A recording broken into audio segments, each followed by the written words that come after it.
찬양 감사합니다. 안녕하세요. 오늘 또 뵙게 돼서 반갑습니다. 같이 기도하시겠습니다. 은혜와 사랑이 풍성하신 우리 아버지 하나님, 우리를 죄와 사망의 권세에서 건져주시고 그 하나님 예비하신 영광 가운데 참여할 수 있는 귀한 은혜 베푸르심을 감사드립니다. 우리가 말씀을 듣고 배움으로 그 하나님 그 놀라우신 사랑이 어떠한지를 우리가 알고 정말 기쁨과 감사한 가운데서 주님을 섬기며 나머지 생애를 살아갈 수 있는 저희들 될 수 있도록 도와주옵소서. 아직 말씀을 들었지만은 확신이 없는 심령들, 그 마음을 성령께서 열어주시고 하나님의 그 사랑이 어떠한지를 깨우쳐 알므로 정말 하나님 은혜에 보답하는 귀한 삶을 살아감으로 주님께 영광이 돌려질 수 있도록 도와주옵소서. 이 복음이 전해지는 곳곳마다 주님 함께 해주시고 또 이 코로나 상황으로 또 많은 분들이 함께 모여서 말씀을 배우기를 원하지만은 또 온라인을 통해서 또 말씀을 듣는 심령들도 계십니다. 우리가 어떤 상황 속에 있든지 더욱더 주님의 사랑을 사모하며 주님의 도우신 가운데서 우리가 협력하여 하나님의 선하신 역사를 이루어갈 수 있도록 도와주옵소서. 또 여러 가지 육신의 질병으로 말미암아 함께하지 못한 채들이 있습니까? 주님 위로해 주시고 권능의 손길로 어루만져 주시고 하루속히 또 건강을 회복하여 저희와 함께 복음을 위하여 함께 일할 수 있도록 도와주옵소서. 오늘 교제 시정 오직 성령께 의지하며 주 예수님 이름으로 기도드립니다. 아멘.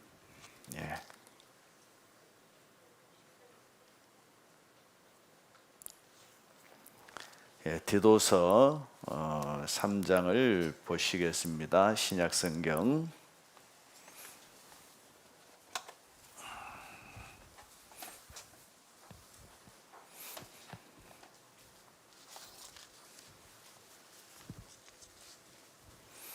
디도서 3장 4절로 7절 말씀을 제가 읽어 올리겠습니다.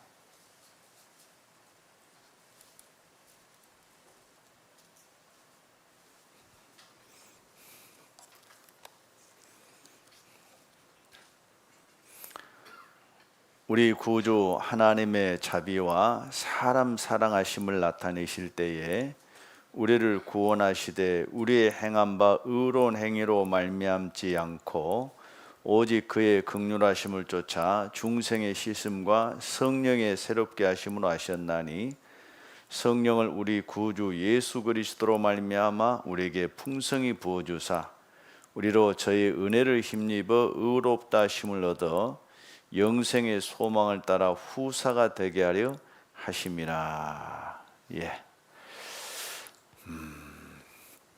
하나님께서는 우리에게 영생을 주시기를 원하시고 우리는 영생을 얻으러 왔습니다.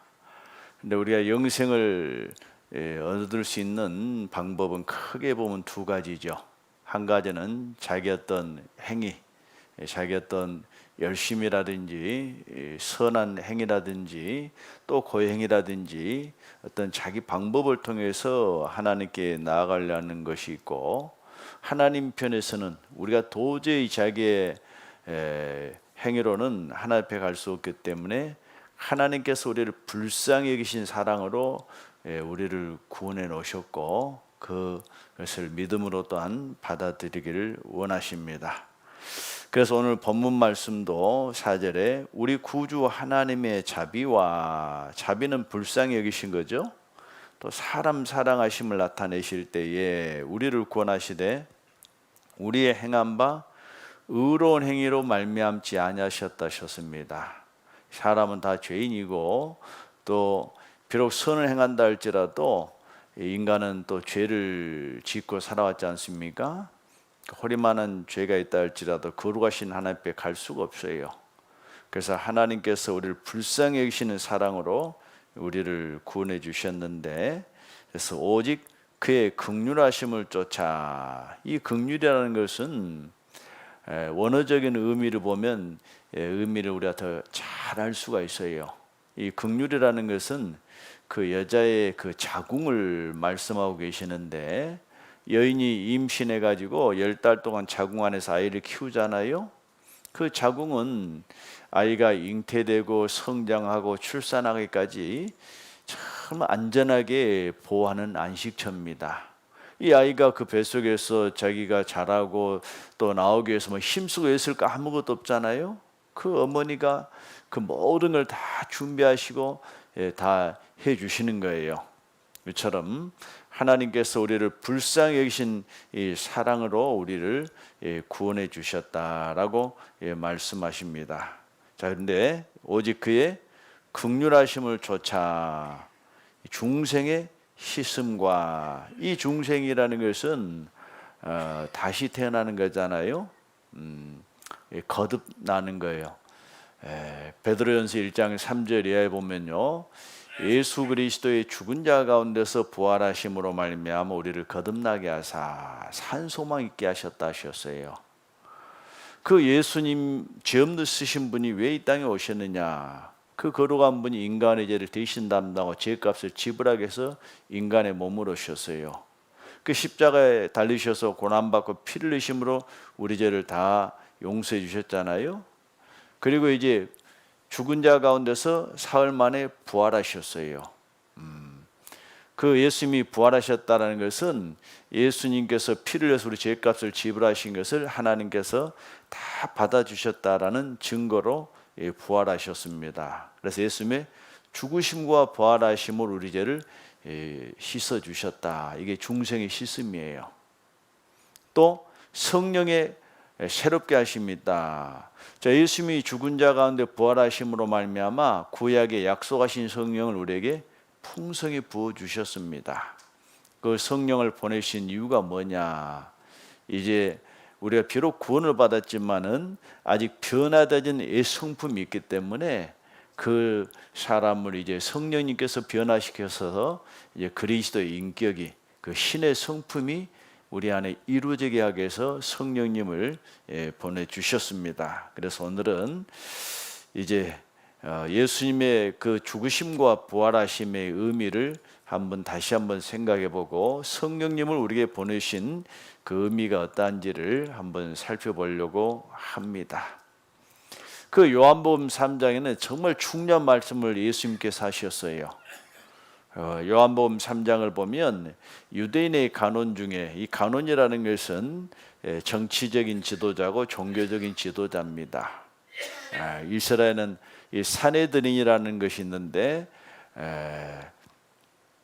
그 이스라엘 사람들 중에서요 정말 그 하나님에 대한 어떤 믿음을 갖고 백성의 모범이 되는 사람, 이 산헤드린 공회원이 되는 겁니다.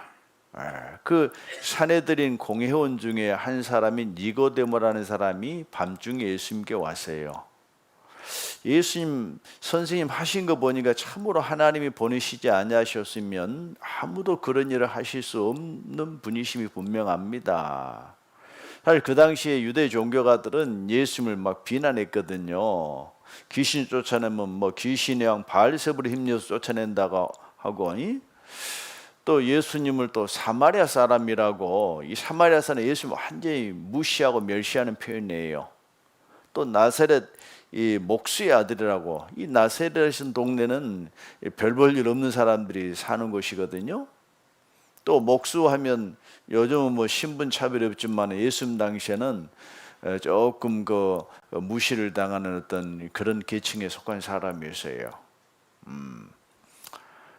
이 종교가들은 특히 예수님을 무시했는데, 이 유대 간원이 와서 하나님이 보내시지 아니하셨다면 아무도 그런 일을 하실 수 없습니다라고 예수님을 평가한 것은 참 대단한 겁니다. 아마 우리가 그런 말 들었다고 한다면 참 천군 마마 원군을 얻은 것 같이 기쁠 거예요. 니고데모야 고맙다. 야, 다른 사람은 나를 몰라주는데 너는 나를 알아주다니. 그럴 법도 않은데 예수님은 전혀 엉뚱한 말씀을 하셨어요. 그 사람에게 사람이 거듭나지 않으면 하나님 나라 볼 수는 없느니라. 네가 나를 인정해 준 건 고맙다 하면 더 중요한 것부터 한번 생각해 보자. 이 사람이 거듭나야만 이 하나님 나라 볼 수 있는데 너 언제 거듭났느냐 그거예요. 이 말씀 앞에 이 니고데모는 깜짝 놀랐어요. 거듭나야만 하나님 나라 볼 수 있다고요? 그러면 늙은 사람이 어떻게 엄마 뱃속에 들어갔다 나올 수 있습니까? 자, 이 니고데모는 어머니 뱃속에 다시 들어갔다가 나와야 되는 것을 거듭나는 걸 생각했거든요. 근데 만일에 이 나이가 들어서 어머니 뱃속에 들어갔다 나오면 자기는 거듭날지 몰라도 어머니는 어때요? 배 터져 죽어야 돼. 자, 그런 어머니라도 살아계시면 한번 시도해 볼 만한데 돌아가시면 이게 방법도 없잖아요. 참 예수님 모시고 내가 나한테 거듭나야겠다는 말을 기히 이상히 생각하지 말라. 육으로 난 것은 육이요 성령으로 난 건 영이니 너는 네 육체가 어떤 변화를 겪어야 될 걸로 생각하지만은 쓸데없는 거다. 네가 성령으로 거듭나야 된다. 성령으로.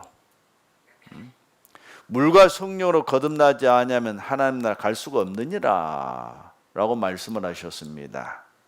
이 거듭난다라는 것은 원어적 의미는 어떤 의미가 있냐면 위에서 주신 생명을 받아야 된다 그거예요.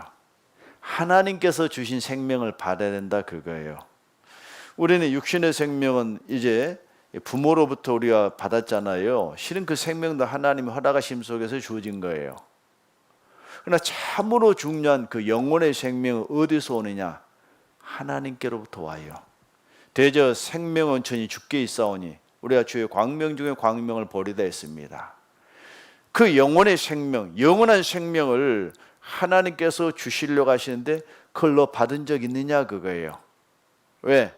범죄하는 영혼은 죽으리라 했죠? 너 지금 죄 문제가 있는데 너 영혼이 지금 죽어 있는데 너 영혼 언제 살아난 적 있느냐? 이 말씀을 하시면서 예수님께서 중요한 말씀을 하셨어요. 어떤 말씀 하셨냐면 요한복음 3장 14절을 보겠습니다.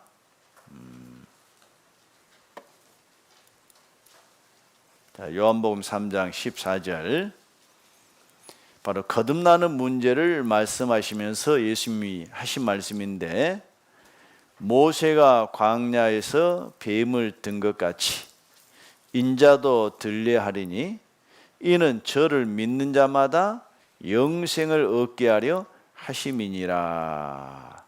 이 사건을 알려면요 구약시대에 일어났던 사건을 알아야만 이해할 수 있는 내용입니다. 모세가 광야에서 뱀을 높이 들었다 그거예요.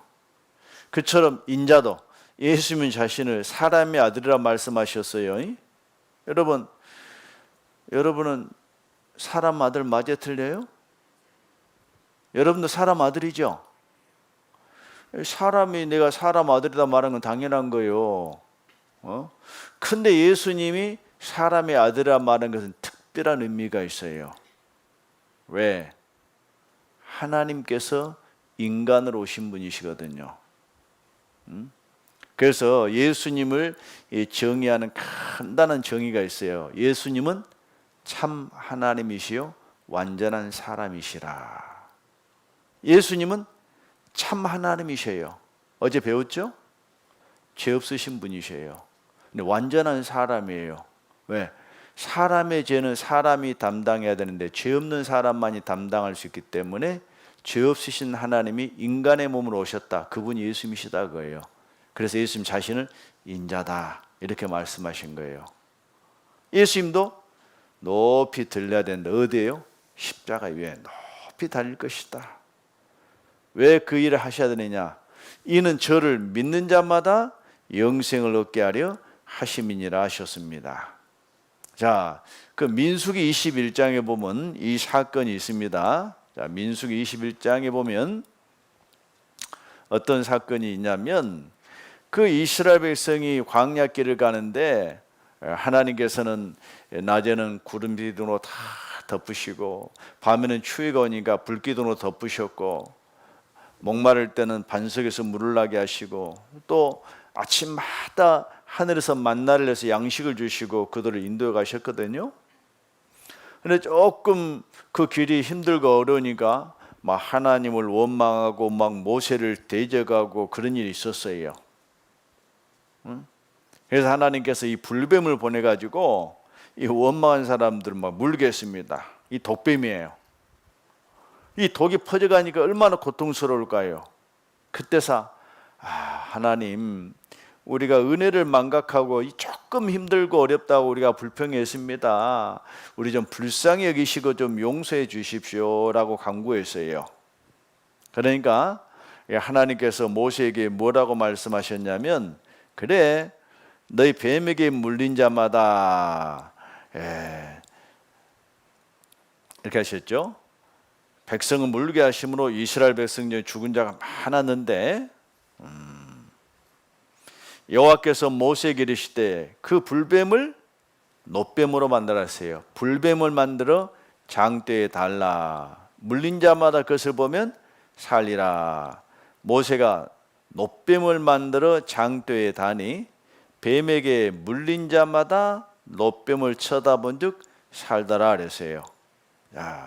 이 뱀에게 물린 자가 그 놋뱀을 쳐다보니까 살아났거든요.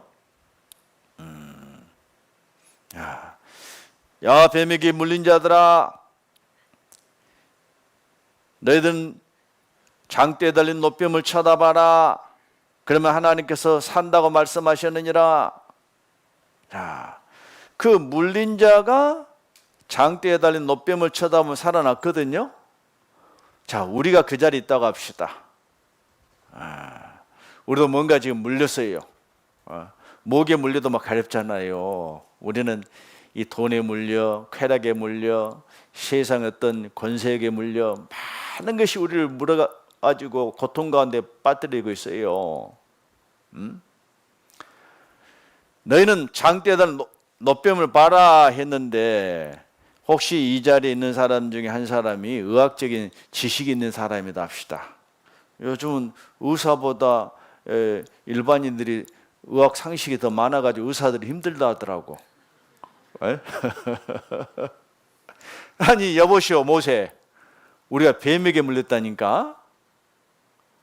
아니, 독뱀에게 물렸으면 해독제를 주든지, 그것도 안 되면 그 상처를 딱 질끈 싸매놓고 칼로 찢어가지고 독을 빼내든지, 아니 그래야지. 뭐라고? 우리를 문 징그러운 뱀을 봐라고? 안 봐 하고 자기 상처 본 사람 어떻게 됐을까요? 막 독이 퍼져가고 막 자기 상처가 붓고 그러다가 어때요? 죽죠. 근데 하나님께서는요, 놋뱀을 쳐다본 자는 산다고 했거든요. 딱 쳐다봤더니 막 거기서 번쩍번쩍 하면서 해독제가 뿌려졌을까요? 강한 빛이 나와서 그들을 살려냈을까요? 아니에요. 여기 보면요, 이 그들을 문 뱀을 놋뱀으로 만들었다, 그 말은 성경에서 놓은 심판이에요. 그리고 장대에 달았어요.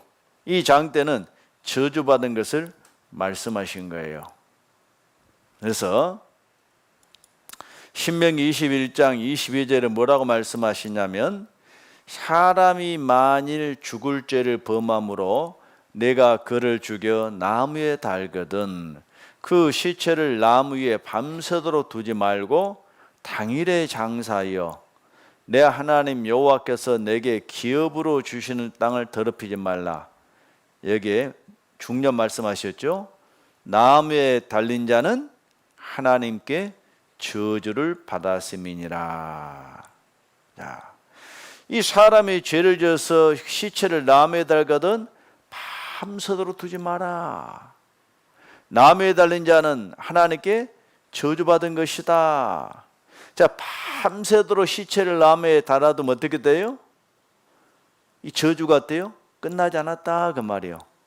하나님의 저주가 그대로 있다 그 말이에요. 그 시체를 당일에 끌어내려야만이 어때요? 저주가 끝난다 그 말이에요. 자, 예수님께서 나무에 달리셨죠? 친히 나무에 달려 그 몸으로 우리 죄를 담당하셨으니. 자, 예수님은 이제 십자가에 높이 달리셨어요. 그 인간이 범한 죄를 대신 담당하시고 인간이 받을 저주와 심판을 대신 받으시고 높이 달리셨거든요. 자, 우리가 할 일은 내 죄를 대신 담당하시고 내가 받을 저주와 심판을 대신 받으신 예수님을 보는 겁니다. 내가 죽을 자를 예수님이 대신 죽으셨죠? 그 거룩한 피를 다 흘리셨죠? 세상 죄를 없이 하기 위해서, 내 죄를 없이 하기 위해서 우리는 예수님을 봐야 됩니다. 땅 끝에 있는 모든 백성아 나를 앙망하라. 그리하면 너희가 구원을 얻으리라. 앙망은 쳐다보는 겁니다. 아, 예수님이 대신 죽으셨구나. 내 죄값을 다 지불하셨구나. 그래서 갈라디아서 3장에는 뭐라고 하셨냐면 그리스도께서 우리를 위하여 저주를 받은 바 되사 율법의 저주에서 우리를 속량하셨으니, 율법은 죄의 삭은 사망이에요. 큰 죄값도 사망, 작은 죄값도 사망. 근데 예수님 우리의 모든 죄를 담당하시고 십자가에서 저주를 받으셨어요. 그리고 우리를 속량, 값을 지불하시고 우리를 사셨다 그거예요. 값을 지불하셨다, 죄값을. 기록된 바 나무에 달린 자마다 저주 아래 있는 자라 하였음이니라. 자, 그런데 그 예수님의 시체는 계속 십자가에 달아뒀어요. 당일에 끌어내렸어요? 당일에 끌어내렸어요. 다음 날은 안식일이라. 그 안식일에 그 시체를 달아놓으면 큰일 나요. 저주를 받아요. 그래서 당일에 끌어내려가지고 아리마대 요셉의 무덤에 장사했어요. 하루에 우리 죄를 다 없이 하시고 저주를 끝내시고 어때요? 예수님은 장사되었다가 사흘 만에 부활하셨죠. 우리가 할 일은요, 예수를 바라보는 겁니다. 믿는 마음으로 바라보니 나를 용서하고 내 죄 사하시려 주가 흘리신 보혈일세. 십자가 내가 처음 볼 때에 나의 마음에 큰 고통 제하네. 오늘 믿고서 내 눈 밝았네. 참 내 기쁨 영원하도다. 자, 모세가 광야에서 뱀을 든 것 같이 인자도 십자가에 높이 들려하리니 이는 저를 믿는 자마다 멸망치 않고 영생을 얻게 하려 하심이라. 그걸 우리는 믿음으로 받아들이면 되는 거예요. 아, 예수님이 대신 죄값 다 치르셨구나. 주님 감사합니다. 자, 유월절 때도 자, 깨끗한 양을 준비해서 양을 죽여서 피를 문 임방과 좌우 설주에 발랐죠. 그러면 심판자가 와서 피를 보고 넘어가요. 왜? 안에 있는 장자도 죄인이지만은 죄인 대신에 양이 죽었고, 양이 죽었다는 증거가 이 임방과 설주에 발린 피였거든요. 그래서 심판받았구나 라는 증거가 있으니까 심판이 넘어가는 겁니다. 자, 이제 예수님은 누구셔요? 유월절 어린 양으로 내 죄를 담당하고 십자가에서 양손과 양발의 못을 받고 피 흘려주셨죠? 머리에 가시멜로 간수 피를 흘려주셨어요. 자, 그 예수님께서 나를 위하여 고난받고 피를 흘려주셨다, 그 사실을 믿는 것이 우리 마음판에 피를 바르는 거예요. 그걸 믿는 사람은 어때요? 심판자가 보고 어때요? 넘어가는 거예요. 됐다.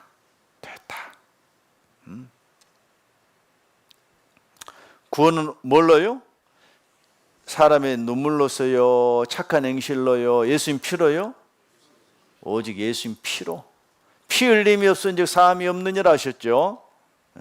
그래서 에베소서 1장 7절에 뭐라고 말씀하셨냐면 우리가 그리스도 안에서 그의 은혜의 풍성함을 따라 그의 피로 말미암아 구속 곧 죄 사함을 받았으니 오직 나의 죄를 씻기는 예수의 피밖에 없네.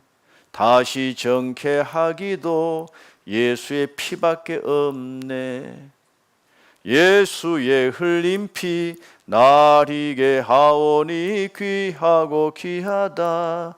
예수의 피밖에 없네. 그 피만이 우리 죄를 용서하는 겁니다.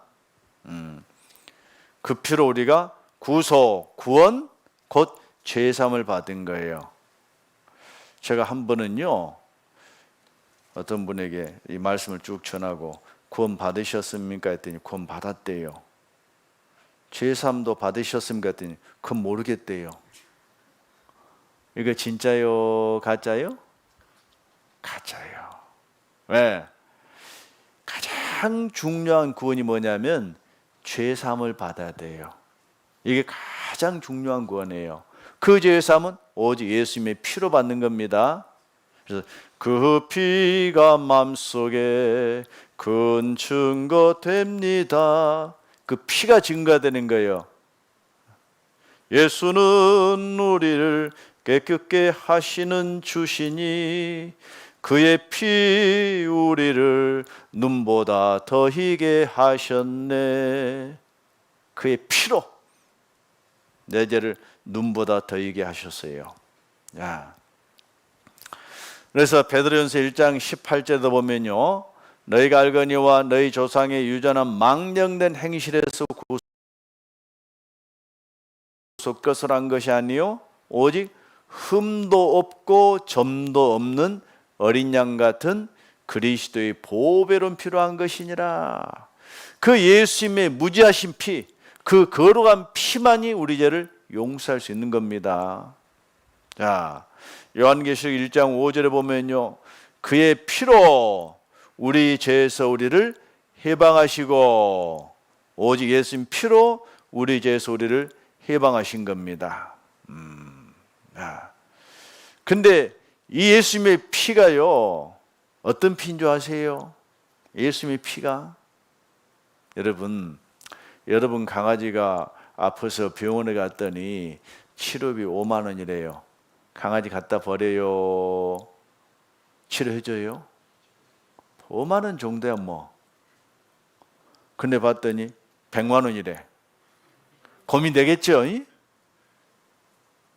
근데 저희 교회에 나오시는 우리 집사님 회사 회장님 집에 강아지가 아팠대요. 그 강아지 치료비로 한 5천만 원 들어갔대요. 근데 결국 가셨대요. 야, 대단하더라고. 강아지를 5천만 원 투자해? 근데 우리 집 아들이 아파가지고 병원 갔더니 치료비 1억이래. 갖다 버려요? 빚내서라도 살려내야 돼요? 예. 내가 그를 얼마나 가치 있게 여기냐에 알려면요, 그것을 지불한 대가를 보면 알 수 있어요. 하나님이 우리를 얼마나 소중하게 여기신 줄 아세요?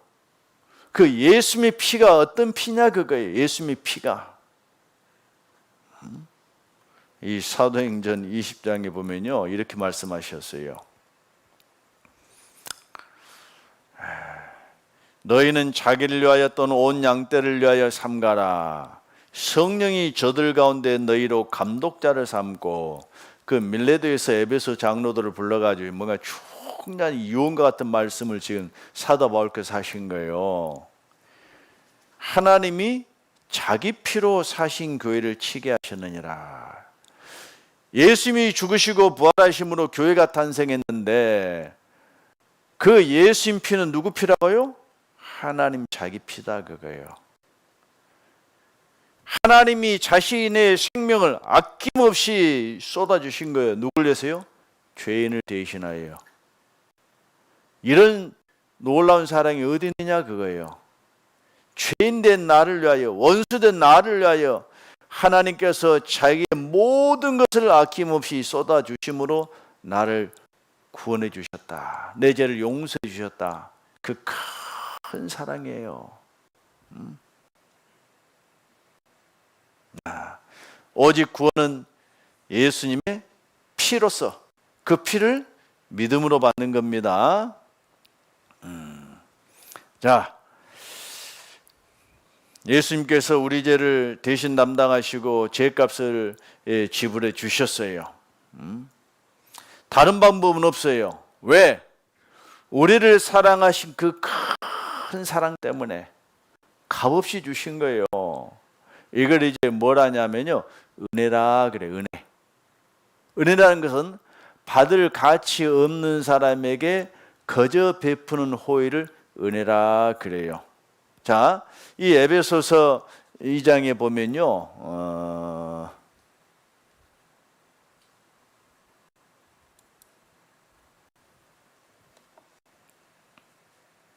8절 9절에 너희가 그 은혜를 인하여 믿음으로 말미암아 구원을 얻었나니 이것이 너희에게서 난 것이 아니야 하나님의 선물이라. 행해서 난 것이 아니니 이는 누구든지 자랑치 못하게 함이니라. 여기 보면 그 은혜를 인하여, 바로 받을 가치 없는 우리잖아요. 우리가 한 일은 하나님과 원수가 되어서 죄 가운데 살았지 않습니까? 하나님을 등지고 우리는 살아왔어요. 근데 하나님께서 우리를 불쌍히 여기신 그 사랑, 이게 은혜예요. 그 은혜를 인하여, 그 은혜를 어때? 우리가 믿는 거예요. 믿음으로 말미암아 구원을 얻을 것이 얻었다? 얻었다. 이것은 하나님의 선물이라 했어요. 선물. 혹시 선물 받아보셨습니까? 자, 선물은 돈 주고 받아요? 거저 받아요? 아무리 비싼 선물도 주는 사람이 대가를 다 지불하고 받는 사람은 거저 받는 게 선물이에요. 저도요, 중학교 다닐 때 저희 누나한테 시계를 선물로 받았어요. 저 값도 안 물어봤어요. 그냥 감사합니다 하고 받았어요. 이 선물은 좋은 뜻으로 주는 것은 받는 것이 예의잖아요. 아니 삼촌이 스시 갔다 오시더니 시계를 하나 딱 선물해 주네. 내가 그동안은 속도 많이 썼겠는데, 삼촌 뭐 이런 롤렉스 시계를 다 괜찮아. 내가 큰맘 먹고 좀 내가 좀 투자 좀 했지. 얼만데요? 2천만 원. 에? 아이고 그 비싼 시계 제가 어떻게 받아요? 괜찮다니까. 제가 마음이 대우제 용납 아니니까 그래도 제가 하여튼 한 10,000원 드릴 테니까. 그런 삼촌이 기분 좋아요? 기분 나빠요? 10,000원 받아버리면 이게 얼마짜리 된 거예요? 10,000원짜리밖에 안 돼. 아무리 비싸도 주는 사람이 대가를 다 지불하고 받는 사람은 거저 받는 게 선물이에요. 이 구원은 하나님의 선물입니다. 사람의 행위로 난 것이 아니에요. 오직 우리는 하나님께 감사할 뿐이에요. 하나님이 우리를 사랑하니 그 큰 사랑에서 거저 주신 거예요. 자, 선물을 주는데 어때요? 자꾸 거절하면 어때요? 주는 사람도 기분 나빠. 너무 거절하면 어때요? 안 받으려면 말아 가져가 버려요. 그러면 그때 받을 걸. 줄 때 받아야 돼요. 주 예수를 믿으라 하셨어요. 그리하면 너와 내 가족이 구원을 얻으리라. 그 사실을 믿음으로 내가 구원받을 뿐만 아니고 우리 가족들이, 이웃들이 구원받을 길이 열리는 거예요. 이거 얼마나 좋은 거예요. 근데 내가 거절하면 어때요? 나도 구원 못 받고 나로 말미암아 구원받은 사람이, 받을 사람들이 이 지옥으로 갈 수 있잖아요. 내 한 사람의 운명이 참 중요한 거예요. 하나님 모든 것을 준비하시고 우리가 거저 주시면 어때요? 주님 감사합니다 하고 받으면 내 것 돼요. 자, 그 은혜를 인하여, 이건 하나님의 선물이라 했어요. 그 은혜를 믿으면 되는 거예요. 믿을 때 어때요? 구원을 얻는 거예요. 믿을 때. 자, 골로새서 1장 6절에도 뭐라 하셨냐면, 이 복음이 이미 너에게 이르매. 제가 지금 전해드리는 말씀이 복음의 말씀, 기쁜 소식이에요. 좋은 소식이에요. 너희가 듣고 참으로 하나님 은혜를 깨달은 날부터 너희 중에서와 같이 또한 온 천하에서도 열매를 맺어 자라는도다. 자, 이 복음, 이게 하나님의 은혜예요. 자, 여러분 어때요? 그 복음을 듣는 거예요. 저는 전해드렸고 또 깨닫는 거예요. 깨닫는다고 말했대요. 이 복음을 듣고 아, 그렇게 다 해놓으셨구나. 믿는 거나 깨닫는 거나 사실 같아요. 왜 못 믿느냐? 확실하게 모르면 못 믿어요. 확실하게 알면 어때요? 믿어요. 그래서 복음을 듣고 어때요? 깨달으면 돼요. 아, 그렇구나. 다 해주셨구나. 그 깨달은 날부터 어때요? 너희 중에서 같이 또한 온 천하에서도 열매를 맺어 자라는도다. 여러분, 우리 시작할 때 찬송가 불렀죠? 주의 말씀 받은 그날 참 기쁘고 복되도다. 이 기쁜 마음 못 이겨서 온 세상에 전하노라. 기쁜 날 기쁜 날. 어떤 날이 기쁜 날이요? 로또 당첨된 날? 아파트 당첨된 날? 주 나의 죄 다 씻은 날. 예수님 피로 내 죄가 다 용서했다는 사실을 깨달은 날, 그날이 진짜 기쁜 날이에요. 제가 언제냐면 1974년 11월 4일 토요일 날 저녁 한 8시 20분쯤이에요. 요한복음 1장 29절을 배우다가 깨달았어요. 그 예수님의 피가 바로 내 것이 된 거예요. 그 후로 저 인생은 바꿔졌어요.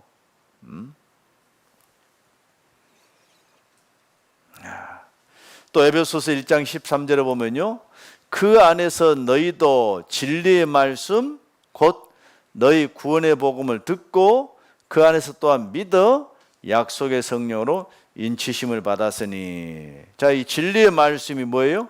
구원의 복음이에요. 이걸 저는 전해드리고 있고, 여러분 어때요? 듣고 믿는 거예요. 듣고 믿는 거예요. 자, 듣지 못하면 믿을 수가 없죠. 들어야지 믿는 거예요. 들어야지 깨달을 수 있는 거예요. 믿을 때 약속의 성령으로 인을 치셔요. 이걸 믿을 수 있도록 도와주신 분이 성령님이셔요. 믿을 때 성령이 도장을 치셔요. 너는 내 거다. 너는 내 거다. 그 옛날에 광양도 우시장이 있었어요. 제가 순천선 우시장 가봤는데, 이제 소를 사러 와요. 그러게 마음에 든 소가 있으면 딱 돈을 주고 끌고 와요. 근데 시간이 남으면요, 막걸리 한 사발 잡수고 하시려고요, 이 소를 딱 묶어놓고 거기다 도장을 딱 찍어요. 이거 내 거다 하고, 이 막걸리가 한 사발이 아니고 뭐 서너 사발 주거니 빠끄냐도 얼큰해졌어요. 이제 해가 지면 집에 가려고 하면 어때요? 자기가 아까 돈 주고 샀던 거 도장 찍어놓은 소를 어때요? 끌고 가는 거예요. 내가 돈 주고 샀기 때문에 내 거라고 도장 찍어 놓잖아요. 우리가 믿을 때 성령께서 도장을 탁 우리 마음에 쳐놔요. 뭐 내가 죽더라도 천사가 와서 데려가고, 내가 죽기 전에 주님 오시면 어때요? 이 믿는 사람, 안 믿는 사람 주님이 나시거든요. 그 믿는 사람만 딱 데려가시는 거예요. 성령이 도장을 치셨기 때문에. 자, 이것은 오직 은혜입니다. 자, 은혜는 선물이에요. 값없이 주신 선물이에요. 그 얼마 전에 그 뭐가 있었냐면, 오프라 앰플이라는 사람이, 여러분 혹시 이 자동차가 필요하신 분들이 있으면 사연을 좀 보내주세요. 그래서 미국 전역에서 자동차가 자기한테 왜 필요한지 사연을 다 보냈습니다. 그 사연을 보낸 사람 중에 일부를 초청해가지고 다 쇼를 하는 거예요. 그 쇼를 하다가 이제 한 사람에게 이 폰티악이라는 이 자동차 이 키를 준 겁니다. 한 사람 11사람을 주고 또 나머지 이제 한 사람에게 또 선물을 주었는데, 자, 나머지 사람들에게요. 자, 이 박스 안에 이 키의 주인공이 될 사람이 있는데, 자, 여러분 기대하시면서 누가 이 마지막 키의 주인공이 될 것인가 한번 봅시다라고 한번 그 버라이어티 쇼를 했는데 그 장면 한번 잠깐 봅시다. In the audience, now listen to me carefully, is being given a special package, and I don't want you to open it. Do not open it. Cameras are on you, so do not open until I tell you. Do not open. Does everybody have a box? All right. Okay, now here's the deal. Listen carefully. Inside one of these boxes is a key. Do not open it yet. Okay, everybody listen up. Here is the deal. If your box has a key, you will be the last person today to get one of those cute little G6s. Okay? Who will it be? Are you ready? Hold on. Are you ready? JR is back in our audio booth. I want, JR, this calls for a drum roll. Cue the drum roll. All right, open your boxes. Open your boxes. 1, 2, 3. You get a car! You get a car! You get a car! You get a car! You get a car! You get a car! You get a car! You get a car! Everybody get. 이 자리에 초대받은 전원에게 키가 돌아가세요. 자, 키를 받은 사람 자동차 놔두고 갈까요? 가져갈까요? 아이고, 미안해서 이런 것까지 어떻게 가져가? 아니, 이 자동차 한 대 줘도 감사함으로 받아가면 자기 거 되는데 더 큰 선물을 하나님이 받으라고 하셨는데 받을래요? 거절할래요? 받으면 내 거요. 받으면 내 거요. 거절하면 내 것이 안 돼. 하나님의 선물이라. 행해서 난 것이 아니 이는 누구든지 자랑치 못하게 함이니라. 이 구원은요 하나님의 선물이에요. 은혜예요. 자, 왜 하나님께서 이 놀라운 사랑을 우리에게 베푸셨을까? 우리를 사랑하시기 때문에. God is love라 그러죠. 자, 이 사람이든 짐승이든 참 이 새끼를 사랑하는 마음이 다 있잖아요. 여러분, 이 부모도 자식을 사랑하죠. 부모가 자식 사랑한 건 당연해요. 근데 아버지의 사랑하고 어머니의 사랑하고 누구 사랑이 더 크던가요? 어머니 사랑이 훨씬 더 커요. 저도 보면 제가 자식들을 사랑한 것보다 저희 아내가 자식 사랑이 훨씬 더 크다는 걸 제가 부인 못해요. 이 어머니는 정말 죽을 고생해서 자식을 낳기 때문에 자식을 대신해서 자기 생명까지 아낌없이 주는 것이 이 부모입니다. 네, 실제로 그런 일이 있었어요. 한번 봐봅시다. 이 어머니의 사랑이 얼마나 놀라운지.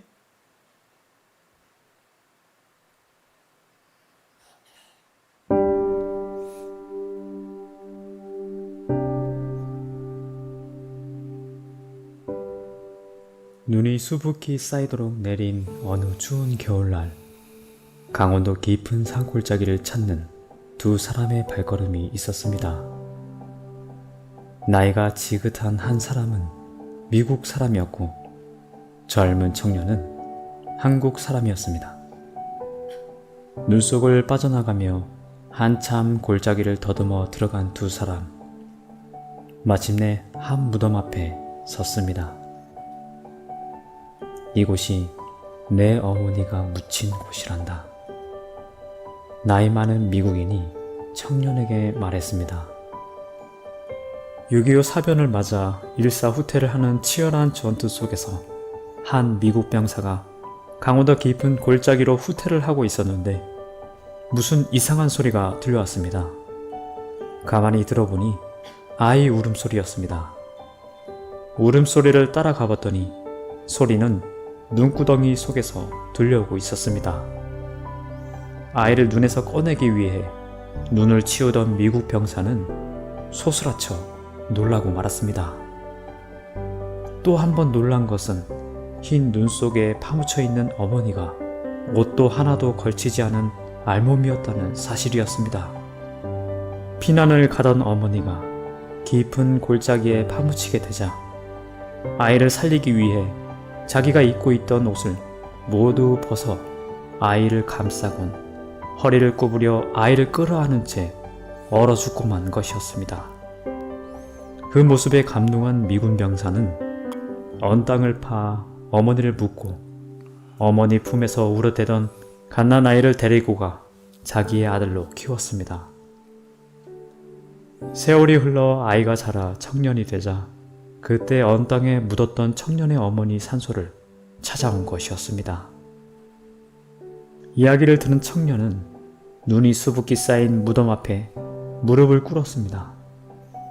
뜨거운 눈물이 볼을 타고 흘러내리고 한참 만에 자리에서 일어났습니다. 그러더니 입고 있던 옷을 하나씩 벗기 시작했습니다. 청년은 무덤 위에 쌓인 눈을 두 손으로 정성스레 모두 치웠습니다. 그런 뒤 자기가 벗은 옷으로 무덤을 덮어가기 시작했습니다.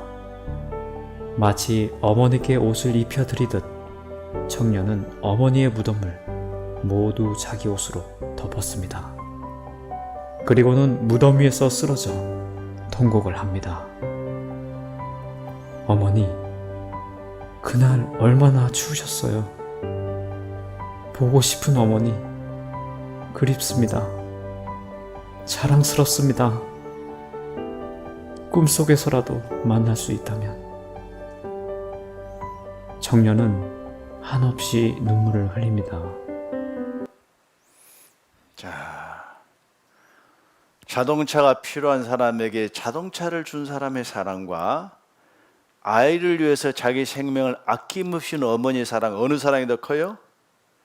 어머니 사랑이 훨씬 더 크죠. 아이를 자기 생명을 대신 죽음에 내준 거예요. 자, 그 사랑하고 그 사랑보다 훨씬 더 큰 사랑이 있어요. 그 사랑이 어떤 사랑인가 한번 봅시다.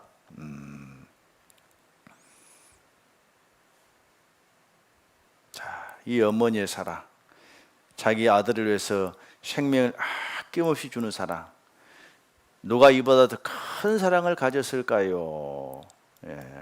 로마서 5장 5절에 보면 소망이 부끄럽게 아니함은 우리에게 주신 성령으로 말미암아 하나님의 사랑이 우리 마음에 부은 바 됨이니. 이 하나님의 사랑 어떤 사랑이냐 하면요, 우리가 아직 연약할 때에 기약대로 그리스도께서 경건치 않은 자를 위하여 죽으셨도다. 의인을 위하여 죽는 자가 쉽지 않고 선인을 위하여 용감히 죽는 자가 혹 있거니와 우리가 아직 죄인 되었을 때에 그리스도께서 우리를 위하여 죽으심으로 하나님께서 우리에게 대한 자기의 사랑을 확증하셨느니라. 이 보면 우리가 아직 연약할 때에, 경건치 않은 자를 위하여, 우리가 죄인 됐을 때에, 자, 이 경건치 않은 죄인을 위해서 하나님과 원수가 된 나를 위해서 그리스도께서 대신 죽어주셨다. 이런 사랑이 어디 있느냐 그거예요. 이런 사랑이. 저는 이 사랑만 생각 너무너무 감사해요. 하나님과 원수된 나를 위하여 죄 없이 쓴 예수님이 이 땅에 오셔서 고난받고 피를 내셔서 나를 구원해 주셨다. 그 큰 사랑. 하나님을 얼마나 사랑하시는지 알기로 하시면요, 예수님의 십자가를 보면 됩니다.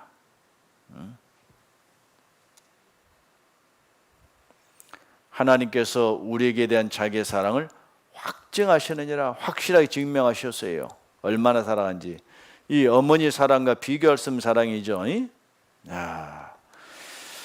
예수님이 십자가에서 고난을 받으셨습니다.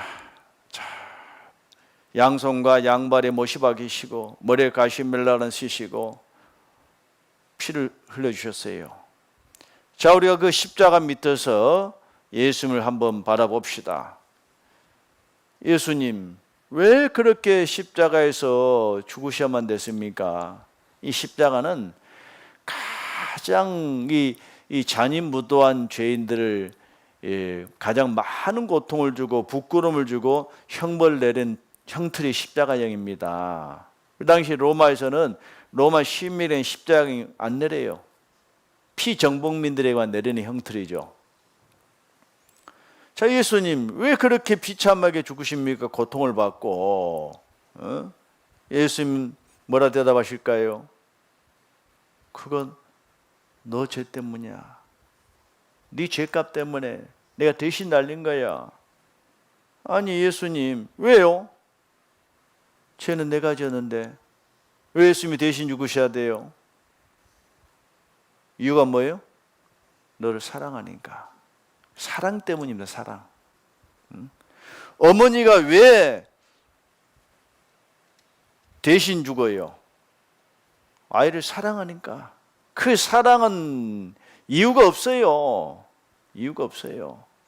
하나님께서 우리를 사랑하시기 때문에 우리 죄를 대신 담당하시고 십자가에 고난받고 피를 흘리심으로 우리를 살리기 원하신 거예요.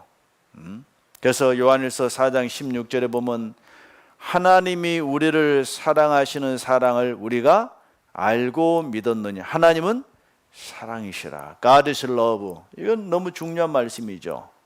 우리를 사랑하시기 때문에 무조건적으로 용서하신 거예요. 또 그 유명한 요한복음 3장 16절 말씀이 있죠.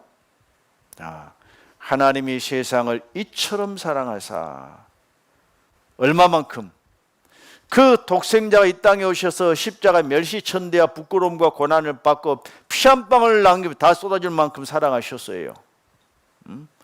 독생자를 주셨으니 이는 저를 믿는 자마다 멸망치 않고 영생을 얻게 하려 하심이니라. 여러분 이 사실을 계속 거절해야 됩니까? 믿음으로 받아들여야 됩니까? 믿어야죠. 이 놀라운 사랑을 거부하면 되겠습니까?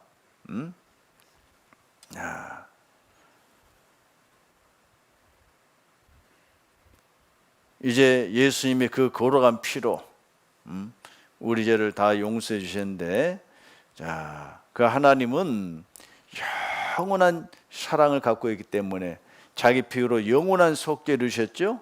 하나님의 사랑은 무한한 사랑입니다. 무조건적인 사랑이고 완벽한 이 사랑을 우리에게 나타내 주셨습니다.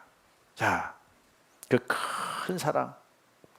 자, 이 사실을 왜 주님께서 이루셨을까요? 믿고 영생 얻게 하려고.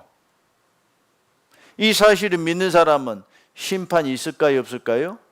심판이 없어요.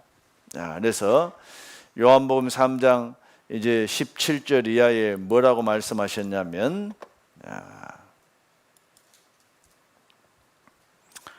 아까 16절을 말씀드렸죠. 하나님이 세상을 이처럼 사랑하사 독생자를 주셨으니 누구든지 저를 믿는 자마다 멸망치 않고 영생을 얻게 하려 하심이라. 이건 워낙 유명하니까 다 알고 계시죠.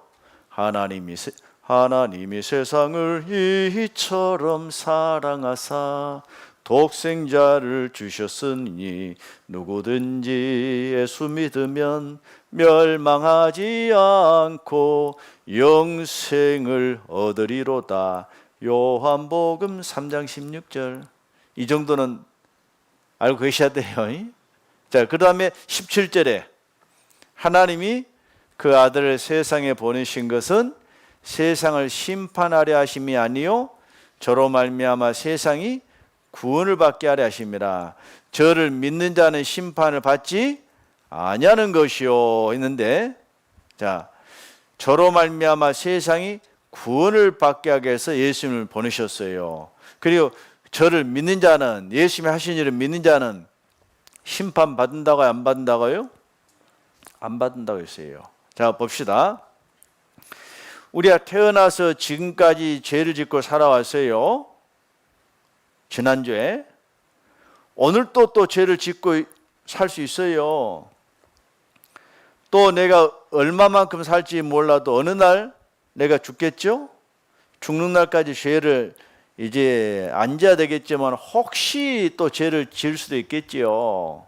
자, 내가 태어나서부터 죽을 때까지 범한 모든 죄에 대한 심판은 언제 집행된지 아세요? 죽음을 건너가면. 왜?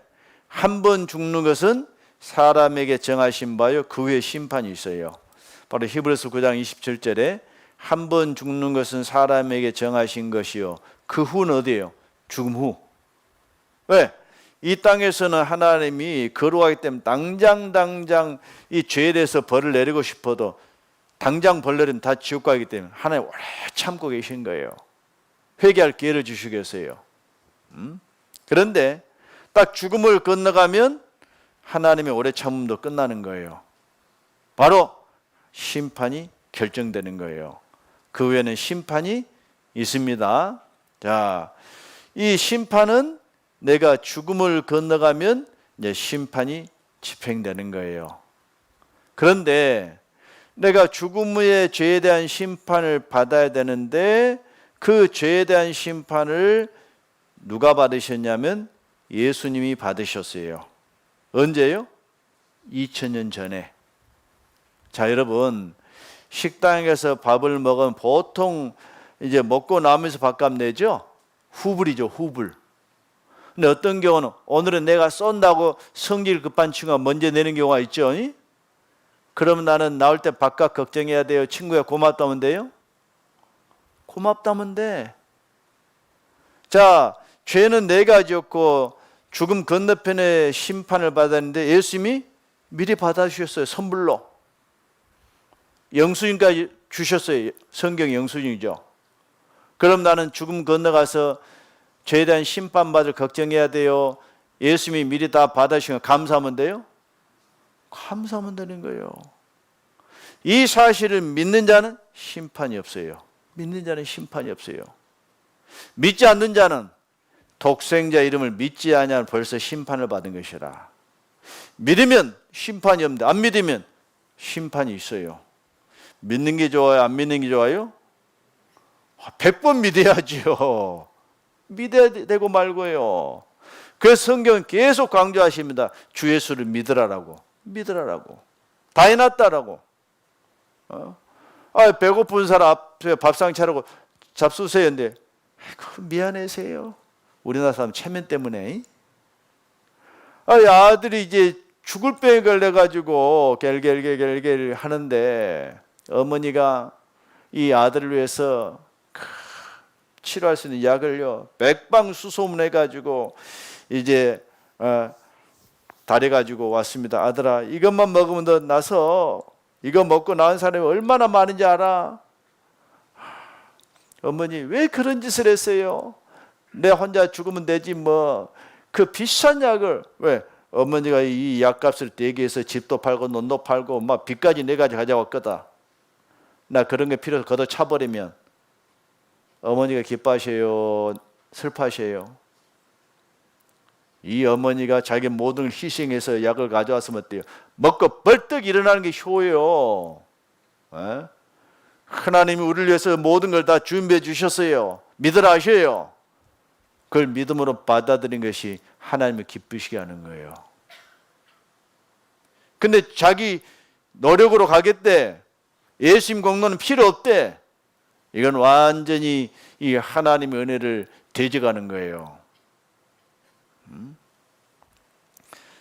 심판이 나에겐 없네. 주님 피는 내 죄 사했네. 주 예수 날 위해 돌아가셨으니 심판이 나에겐 없네. 주님 피는 내 죄 사했네. 그래서 이제는 이 사실을 믿는 사람은 심판이 없어요. 예수님이 다 해놓으셨기 때문에. 그러면 이제 모든 사람이 다 천국 갈까요?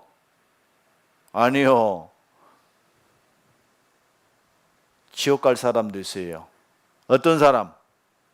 이제는 지옥 가는 이제는 딱 한 가지 남았어요. 요한복음 16장 9절에 죄에 대하여라면 죄가 나를 믿지 아니하며. 이 안 믿는 죄 때문에 지옥 가는 거예요. 안 믿는 죄. 자, 이 안 믿는 죄는 어떻게 하면 돼요? 믿으면 돼. 근데 안 믿어지신 분은 어때요? 어디가 지금 문제가 있는가 파괴하고 좀 해결해야 됩니다. 그리고 하여튼 계속 이 말씀을 배우시면요, 내가 간절히 찾고 찾으면 만나 주시겠다 하셨어요. 성령님께서 도와주세요.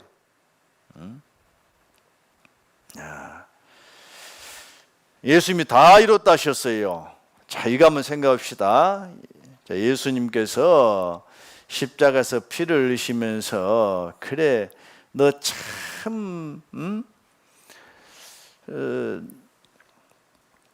구원이 소중한 거 알고 나를 또 믿으려고 했지. 그래.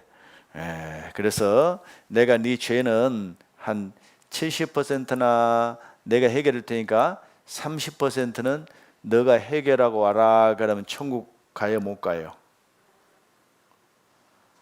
그래, 그것밖에 안 되면 내가 네 죄값을 99% 해결할 테니까 너는 1%만 해결하고 오라. 그러면 가요 못 가요? 못 가요. 얼마 해주셔야 돼요? 100%. 나는 빵. 자, 예수님께서 어때요? 다 이뤘다. 네 죄값을 내가 다 치르셨기 때문에 천국 갈 수 있는 거예요. 다. 자, 이 다 속에 얼마나 많은 게 들어간가 한번 생각해 봅시다. 나의 모든 죄를 다 예수님이 용서하신 거예요. 죄값 치르신 거예요. 나의 모든 죄 속에는 어때요? 과거죄, 현재죄, 앞으로 지을 죄 다 포함되죠? 이게 영원한 속죄예요. 세상 죄를 지셨다, 영원한 죄를 용서하셨다, 다 똑같은 말이에요. 큰 죄고 작은 죄고 알고 지은 죄고 모르고 지은 죄고 행한 죄고 은밀한 죄고 다 포함된 거예요. 예수님이 죄값을 다 지불하신 거예요. 그래서 이사야서 38장 17절에 뭐라고 말씀하셨냐면 보옵소서 내게 큰 고통을 다하신 것은 내게 평안을 주라 하심이라. 주께서 나의 영혼을 사랑하사 멸망의 구덩이에서 건지셨고 나의 모든 죄는 주의 등 뒤에 던지셨나이다. 나의 모든 죄입니다.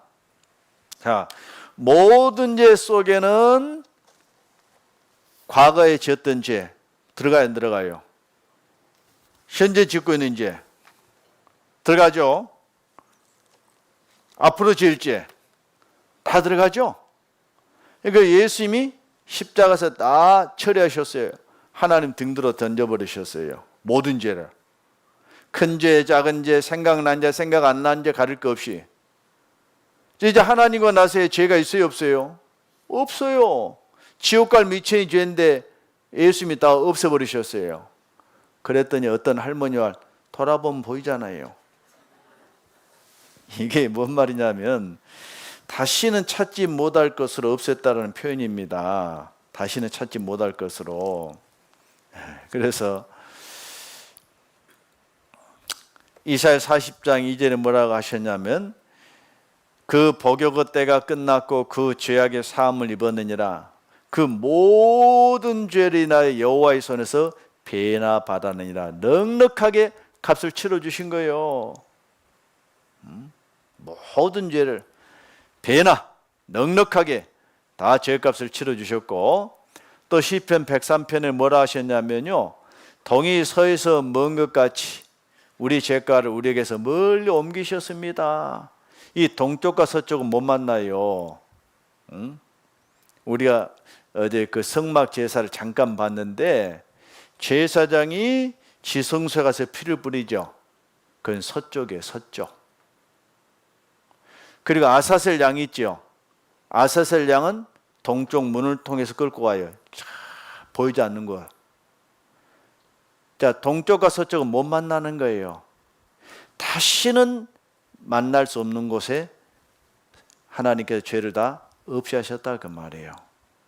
합법적으로 처리하신 거예요. 또 미가서 7장에는요. 주께서는 죄악을 사유하셨습니다. 또 우리를 긍휼히 여기셔서 우리의 죄악을 발로 밟으시고 우리의 모든 죄를 깊은 바다에 던지시리다 했는데 이 바다 이름이 없더라고. 광양 앞바다인가 여수 앞바다인가 군산 앞바다인가 태평양 앞바다인가. 왜? 찾지 말라고. 이 바다 이름 있으면 또 찾아 나설까 봐서 제가 그런 사람 만나봤어요. 이 할아버지인데 교회 오랫동안 다니신 분이신데 제가 복음을 다 전하고 난 다음에 하나님 하나님의 모든 죄를 다 깊은 바다에 던지셨다는데 이제 죄 문제 어떻게 되셨어요? 그래도 찾아봐야죠 하시더라고. 아니 찾지 못하게 하려고 깊은 바다에 던지셨는데 자기가 또 찾아 나서겠대. 참 어리석은 인생들이요. 모든 죄를 깊은 바다에 던져버리셨어요.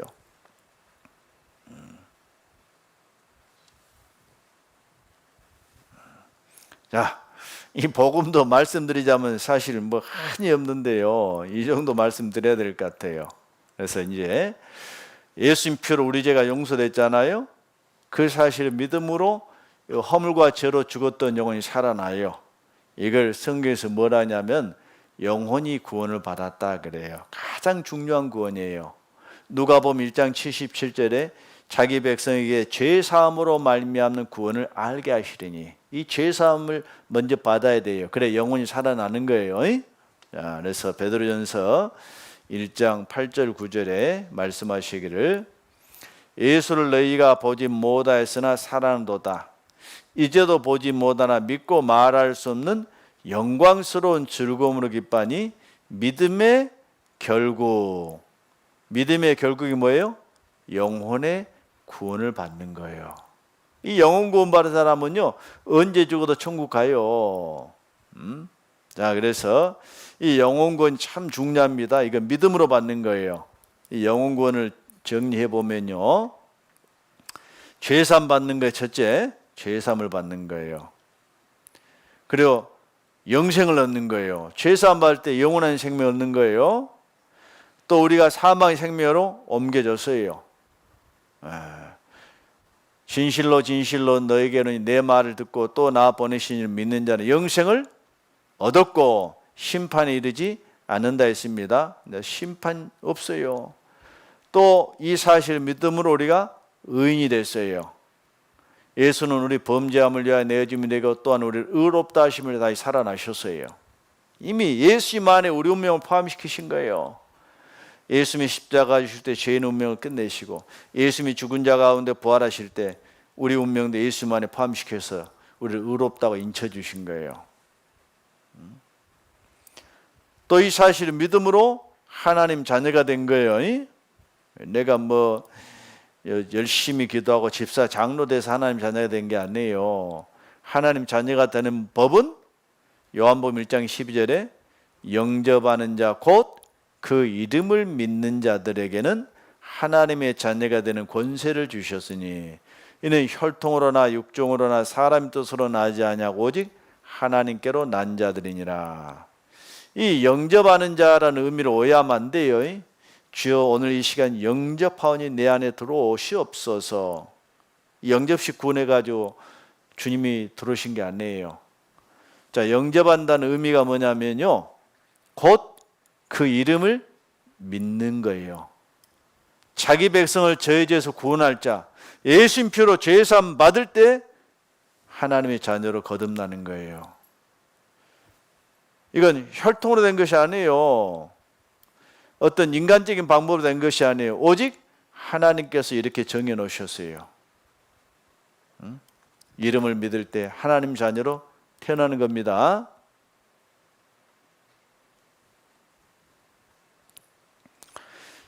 자녀면 하나님 나라를 상속받을 사람이에요.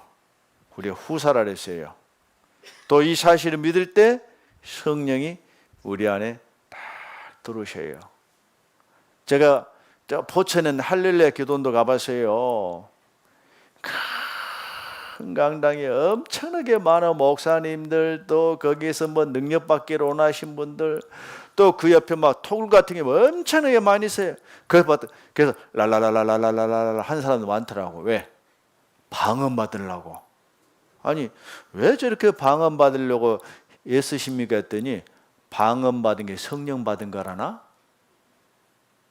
여러분, 방언은요 예수 믿는 사람만 해요? 스님도 해요?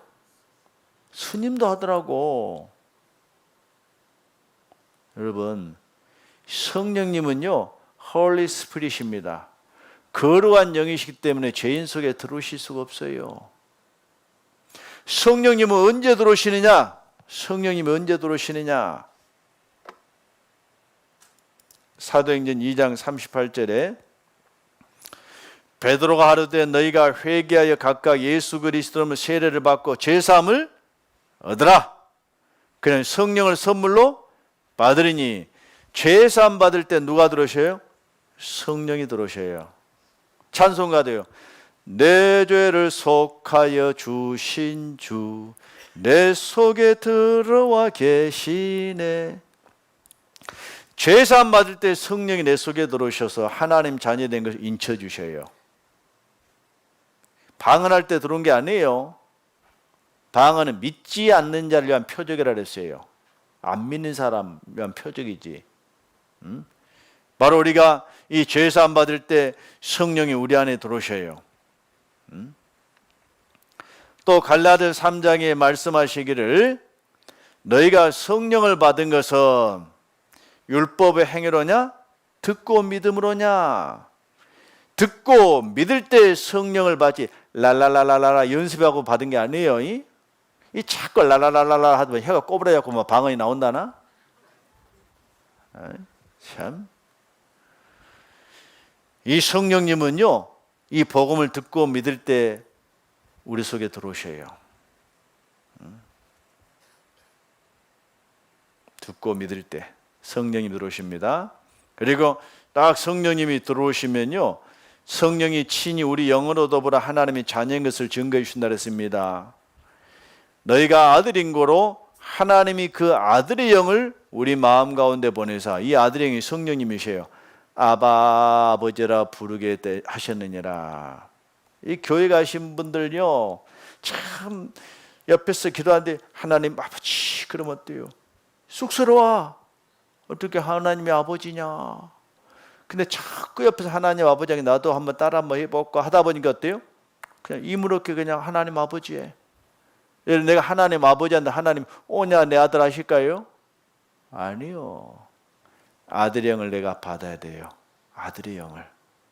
죄사함 받을 때 성령님이 내 안에 들어오시고 그 성령님은 아들의 영이셔요. 성부께서 아들의 이름으로 보내신 분이 성령님이시거든요. 이제는 내 마음에서 하나님 아버지 하고 자연스럽게 나와요.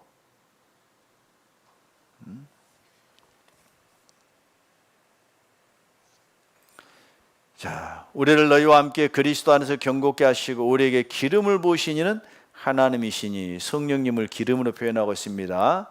저가 또한 우리에게 인치시고 보증으로 성령을 우리 마음에 주셨느니라. 자, 하나님께서 성령을 우리 마음에 주셨는데, 그래서 이 고린도전서 6장 19절에 정말 중요한 말씀을 하셨어요. 여기에 너희 몸은 이 구원받은 그리스도인들입니다.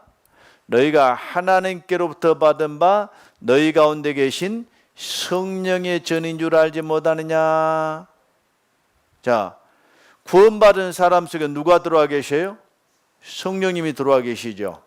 그래서 구원받은 그리스도의 몸이 성전이에요. 성령이 거하는 집이다 그거예요.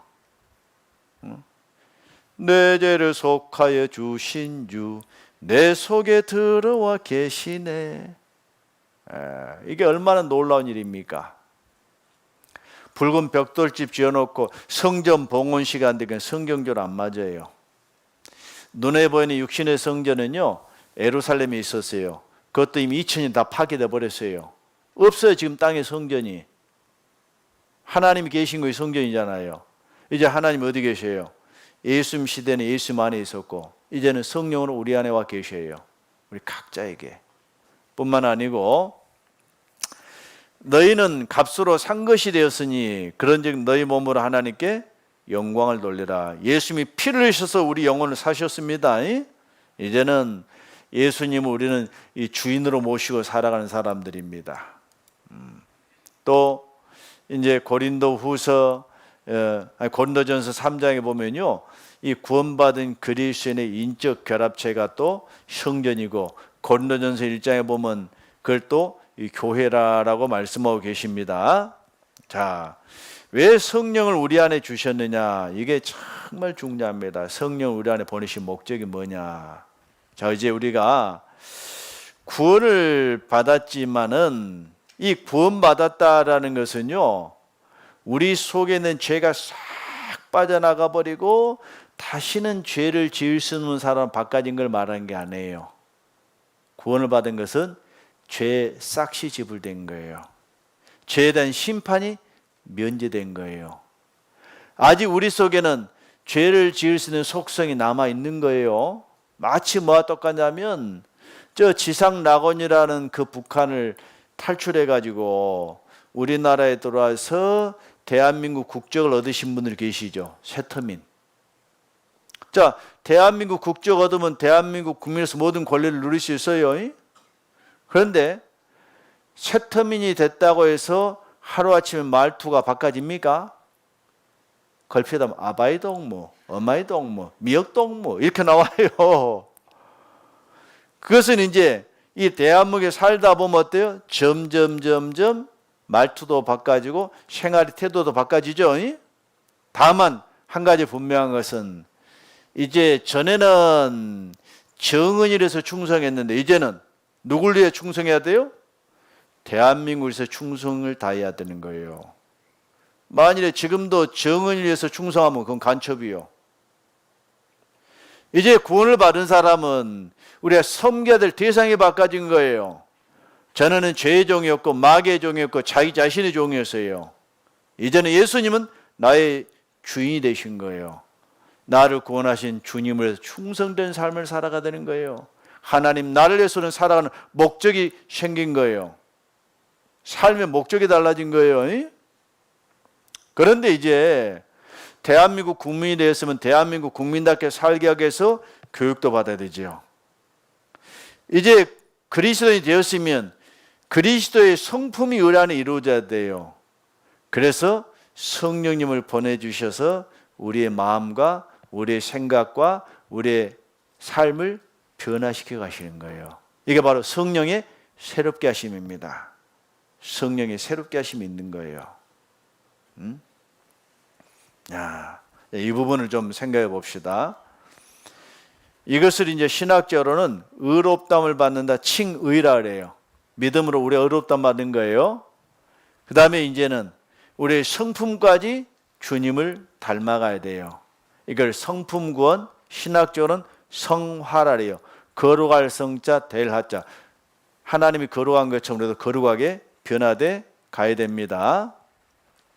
자, 이 성품 구원 성경에 나와 있죠. 베드로서 1장 4절에 보면 이로써 그 보배롭고 즉 큰 약속을 우리에게 주사 이 약속으로 말미암아 너희로 정욕을 인하여 세상에서 썩어질 것을 피하여 신의 성품에 참여하는 자가 되게 하려 하셨으니 이제는 신의 성품에 참여하는 자가 되기를 원하셔요. 신의 성품. 아버지가 어머니가 아들을 낳았어요. 근데 옆집 탤런트 닮았어. 기분 좋아요? 속상해요? 그 발가락이 닮았다 단편소설 아시죠? 아니, 분명히 마누라가 낳았는데 자기를 닮은 구석이 없어요. 그래도 뭔가 닮은 데가 있겠지 찾아봤더니 발가락은 닮았더래. 이거 뭔가 문제가 있죠? 자, 우리를 구원하신 주님이 우리에게 기대한 게 뭐냐면 그 신의 성품, 그리스도의 인격이 우리 안에 이루어지기를 원하신 거예요. 그래서 성령님 우리에게 보내주신 것입니다. 그래서 그리스도의 형상이 우리 안에 이루어져 가야 돼요. 갈라디아서 4장 19절에 나의 자녀들아 너희 속에 그리스도의 형상이 이루기까지 다시 너희를 위하여 해산하는 수고를 하노니. 참 이것만 생각하면 제가 전에 익산에 있을 때 필리핀 선교를 다녔거든요. 근데 저희 아들이 아빠 저도 필리핀 한번 가보고 싶네요. 그래서 그래 가자. 근데 필리핀은요 이 청소년들이 마음대로 못 들어가요. 이 보호자와 함께 가야 되거든요. 그래서 이 아이가 이 아들이라는 걸 입증한 서류를 제가 다 준비했어요. 그래가지고 이제 필리핀 입국 수속을 밟은데 다른 사람은 다 까다롭게 서류도 보고 또 물어보고 하던데 저는 한번 싹 보더니 Your son? My son. 프리패스 시켜주더라고. 되게 기분 좋더라고요. 왜 그랬을까요? 콕 찍었거든. 주님이 언제 기뻐하시냐면 우리 속에 그리스도의 형상이 이루어질 때 기뻐하신 거예요. 모세가 시내산에 올라갔다 내려오니까 얼굴에 광채가 났죠. 왜? 빛 대신 하나님과 함께 있었기 때문에. 죄송하지만 화장실에 있다 나오면 뭐가 나요? 냄새가 나.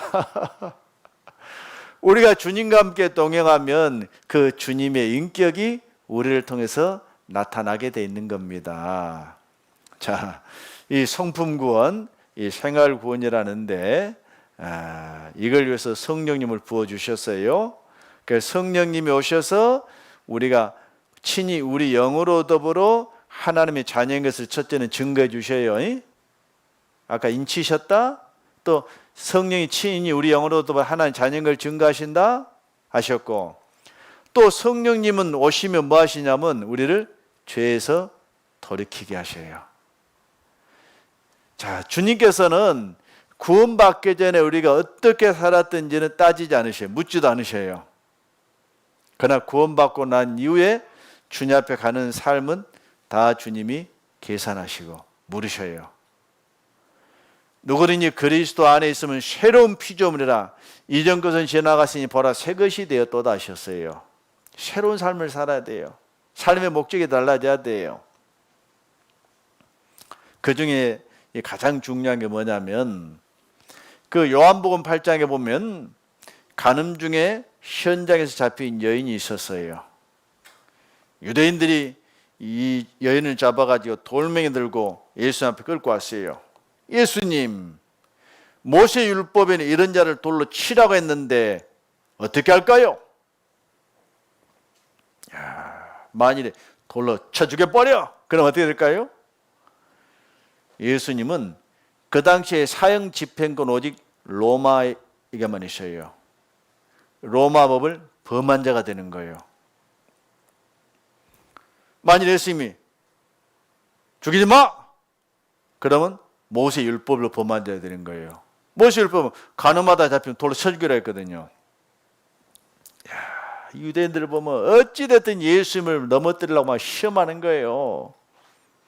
예수님이 그들 앞에서 잠깐 이제 엎드리셔가지고 바닥에다 글을 쓰셨어요. 무슨 글을 쓰는데 성경에 안 나와 있어요.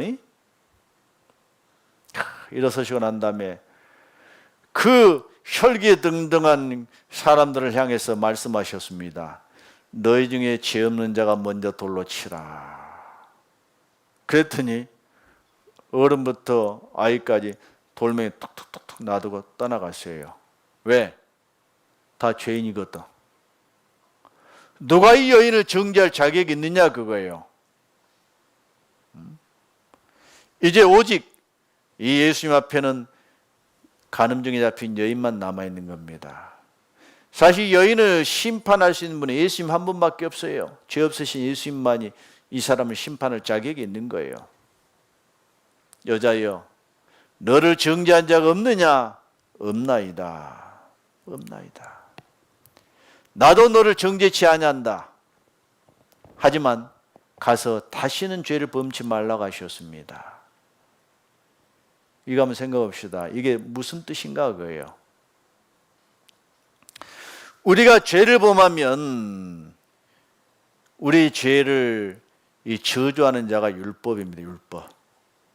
율법은 돌에 새겨 주셨어요. 율법이 우리를 심판하는 거예요. 죄 삭슨 사망. 그 율법은 우리를 누구 앞으로 데려가느냐? 예수님 앞으로 데려가는 겁니다. 율법은 우리를 그리스도로 인도하는 몽학 선생이 되었다 했습니다. 그 율법의 정죄 가운데서 우리가 예수님 앞에 가면요, 이제 율법은 물러가야 돼요. 몽학 선생은 유치원 선생님이잖아요. 유치원 선생님 할 일은 따로 있어요. 그 예수님 앞에 갔을 때 예수님께서 그 여인에게 내가 너를 정죄치 아니한다 하셨어요. 근데 만일에 예수님이 죄값을 지불하지 아니하시고 너를 정죄치 않는다면 예수님도 율법을 범한 자가 돼요. 왜? 율법은 죄의 삭은 사망, 죄값이 반드시 지불돼야 돼요. 노예를 풀어주려면 속전을 지불해야 돼요. 예수님이 정죄치 아니한다 그 말은 네가 범한 죄값을 내가 잠시 받겠다 그 말, 십자가에서 네 죄를 내가 담당하고 죄를 용서해 주겠다 그 말입니다. 자유를 주신 거예요. 그걸로 끝난 게 아니죠.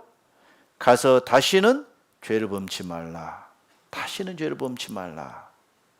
우리를 구원하신 주님 이제 네 마음대로 살아 좋다라고 구원하신 게 아니에요.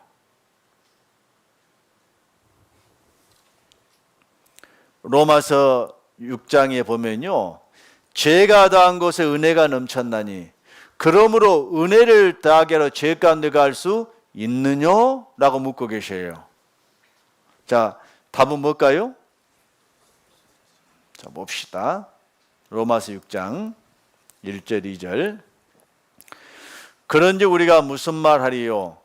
은혜를 더하게 하려고 죄에 거하겠느냐? 여러분 1,000,000원 빚졌는데 용서받은 사람하고 10억 빚졌는데 탕감받은 사람하고 누가 더 기뻐할까요? 이럴 줄 알았으면 나도 빚 좀 많이 쓸 것을.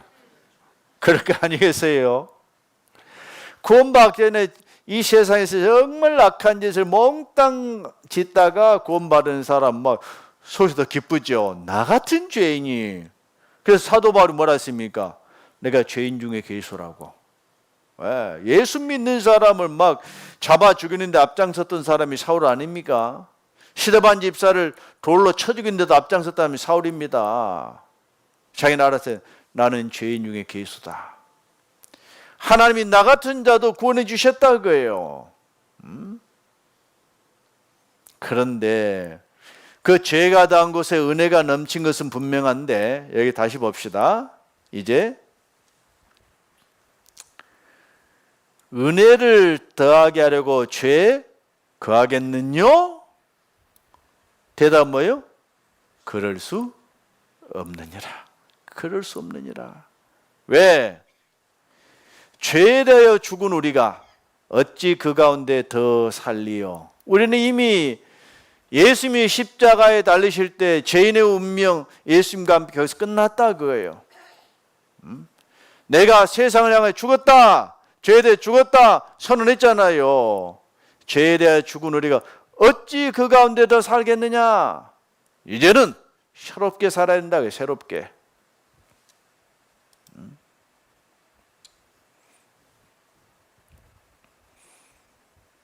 로마 6장 13절에 뭐라 하셨냐면 너희 지체를 불의의 병기로 죄에게 드리지 말고 오직 너희 자신을 죽은 자 가운데서 다시 산 자 같이 하나님께 드리며 너희 지체를 의의 병기로 하나님께 드리라. 자, 전에는 우리가 어때요? 우리의 지체를 불의의 병기로 죄에게 드렸어요. 죄의 종이었어요. 그런데 이제는 이 몸을 죄의 종으로 드려야 돼요? 의의 병기로 하나님께 드려야 돼요? 의의 병기로 하나님께 드려야 돼요.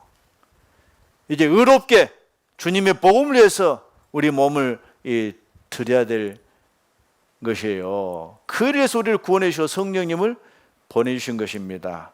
그래서 이제 구원받은 사람은 어떻게 살아야 되냐면요, 사랑하는 자들아 이 약속을 가진 우리가 하나님을 두려워하는 가운데서 거룩함을 온전히 이루어 육과 영의 온갖 더러운 것에서 자신을 깨끗게 하자.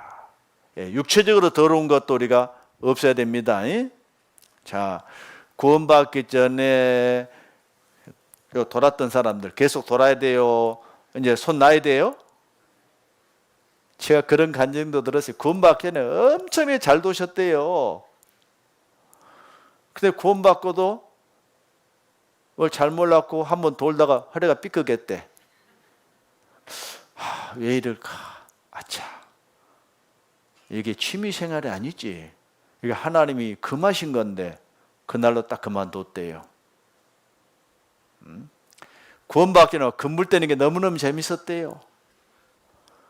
근데 어느 날 갑자기 아차, 이게 성령님이 그 안에 있는데 금불 떼면 안 되지.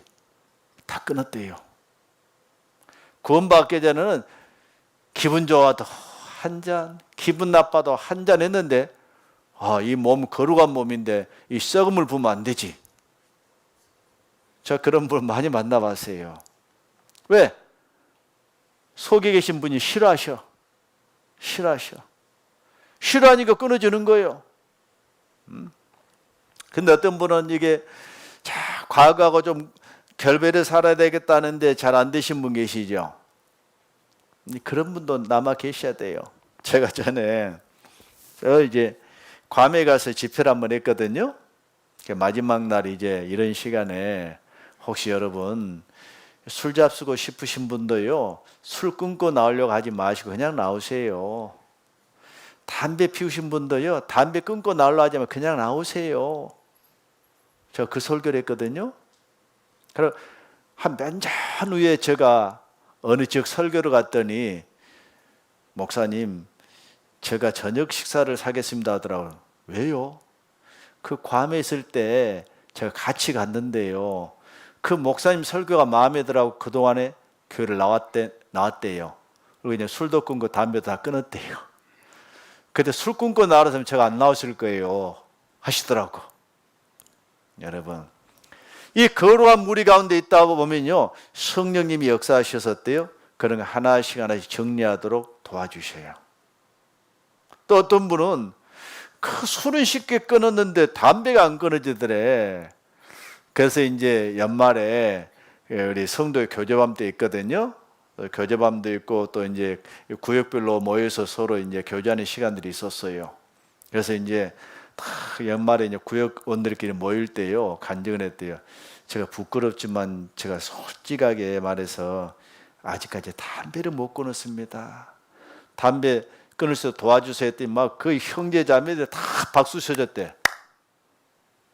그날부터 담배가 끊어졌대요. 왜? 함께 기도하니까. 근데 감추려고 하면 어때요?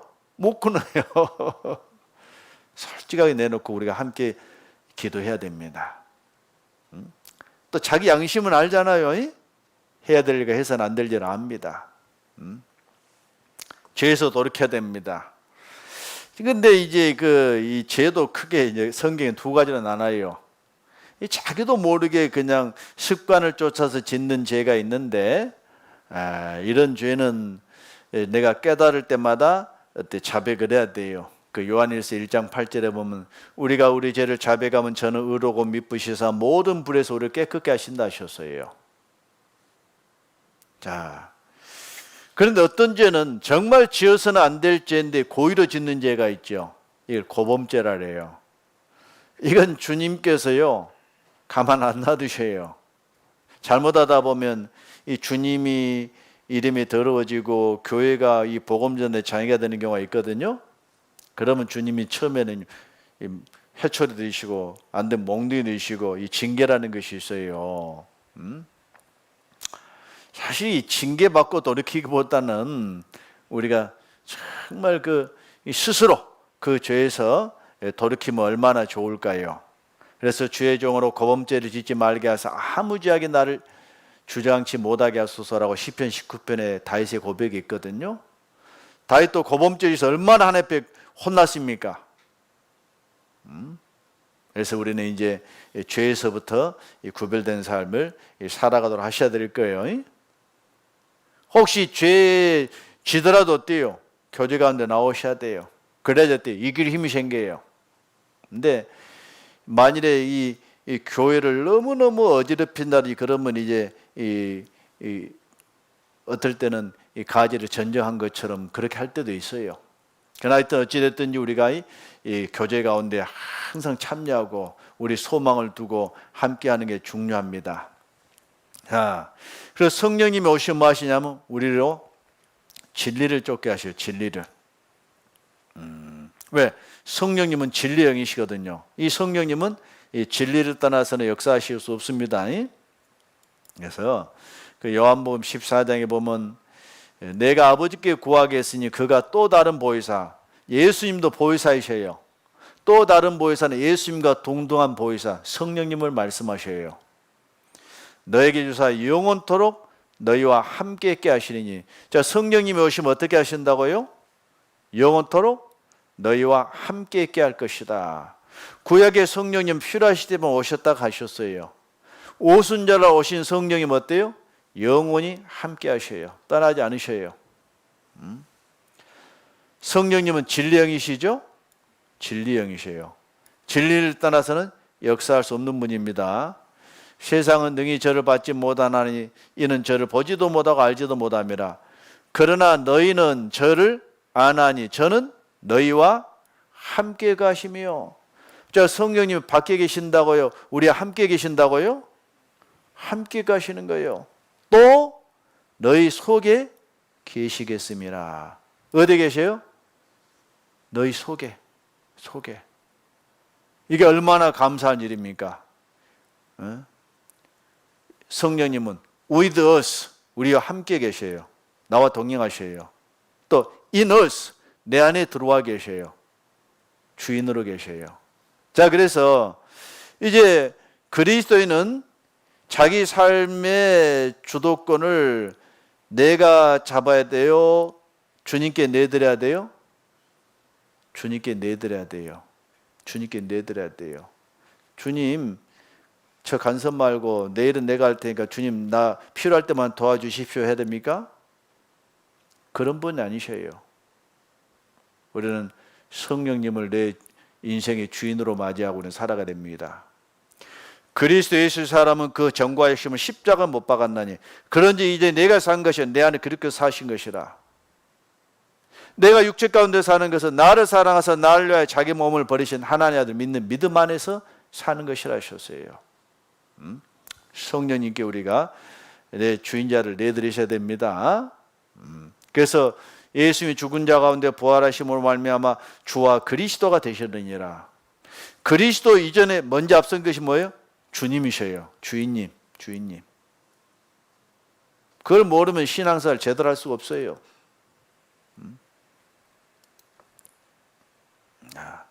저는 너희와 함께 가시고 너희 속에 계시겠다 하셨습니다.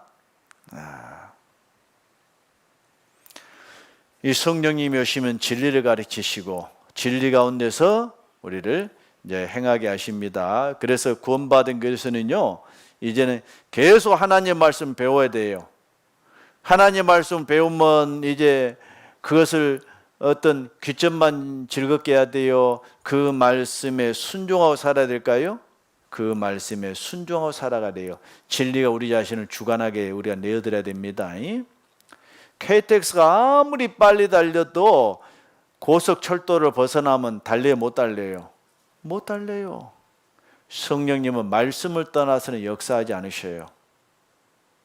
그래서 저의 말하는 것이 이 율법의 말씀이 맞지 않으면 저희가 정령 아침빛을 보지 못한다고 했는데 우리는 세상 잘못된 교훈으로부터 깨끗하게 돼요. 육과 영의 온갖 더러운 것 자신을 깨끗게 해야 돼요. 그래서 육체적으로 더러운 것도 멀리해야 되고 우리 영혼을 더럽게 하는 잘못된 교훈에서도 어때요? 멀리해야 돼요. 진리 가운데서 우리 행해야 됩니다.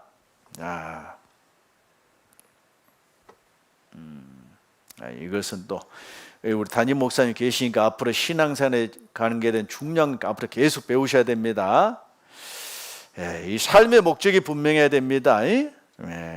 이제는 은혜에 보답하는 삶을 살아야 되고 그리스도의 중심적인 삶을 살아야 되고 오늘 이것만 잠깐 한번 생각해 보려 합니다. 그리스도의 몸된 교회 안에 거하는 삶을 살아야 돼요. 이건 마음에 확 새겨 놓으셔요. 심어 두셔야 돼요. 그 요한복음 15장이 뭐라고 말씀하셨냐면 중요한 말씀입니다. 너희는 내가 일러준 말로 이미 깨끗하였으니 복음으로 말미암아 죄사함 받았죠?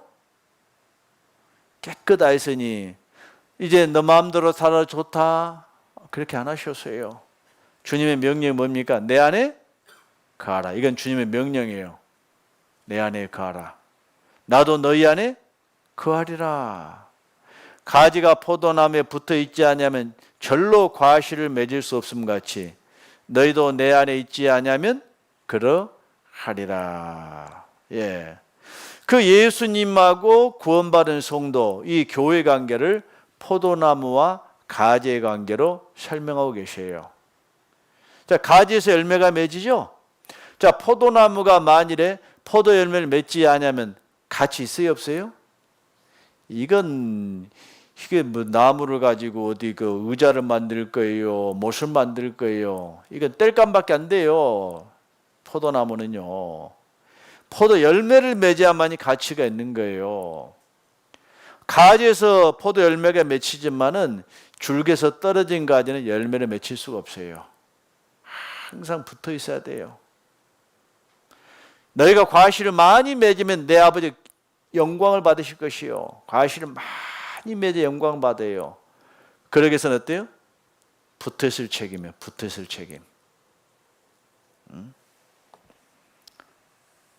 자, 이 구원받은 사람은 주님 안에 그리스도의 몸된 교회 안에 붙어 있어야 되는데, 자, 제가 여러분에게 농장을 하나 소개시켜 드리겠습니다.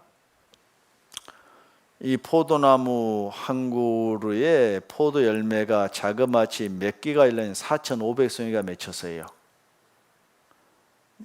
먼 데도 아니에요. 전부 고창. 이 포도나무 한 그루가 한 300평을 차지해요. 주인이 얼마나 좋을까요? 그 현장 한번 구경시켜 드릴까요?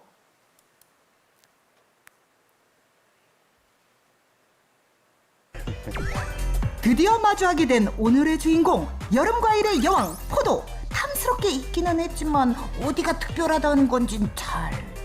그렇게 특이해 보이진 않는데요?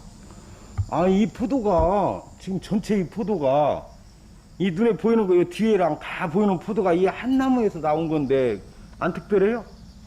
이게 다 한 나무에서 나왔다고요? 이 전체가 다 한 나무에서 나온 건데. 이 많은 포도가 전부 나무 한 그루에서? 정말 끝도 없이 펼쳐진 포도 송이들. 나뭇가지의 끝. 자, 그런데 이 한 가지가, 아이고 내가 계속 이제 이 줄기에 붙어 있어야 되느냐? 나도 혼자 열매 맺어 볼란다고 떨어져 보면 어떻게 돼요? 그날로 끝나는 거예요. 가치가 없어져요. 가지는 줄기에 붙어 있어야 됩니다. 그래 절로 과실을 많이 맺어요. 뿌리로부터 영양이 공급되고 하늘에서 또 햇빛이 공급돼 가지고. 그래서 어떤 어려움이 있다 할지라도 우리가 주님의 교회 가운데 머물러 있어야 돼요. 자, 그리고 이 신앙생활이라는 것은요, 함께하는 생활입니다. 요즘 봤더니 가치의 가치라는 말을 많이 붙여놨더라. 아세요? 가치의 가치. 신앙생활 홀라 하는 게 아니에요. 함께하는 거예요. 신앙 공동체예요. 그래서 마치 뭐와 똑같냐면, 제가 광양은 봤더니 갈매기가 별로 안 보이더라고요. 제가 바닷가에 가면 처음에는 갈매기 엄청나게 좋아서 뭐 하얀 새가 뭐 하늘을 나르는데요. 와, 멋지다. 근데 나중에 갈매기 속성 알고 난 다음부터 제가 안 좋아해. 왜? 이 갈매기는 함께 있다가 한 놈이 좀 상처가 난다는 약한 놈이 있죠. 다른 동료들이 집단 공격하고 죽여버리더라고.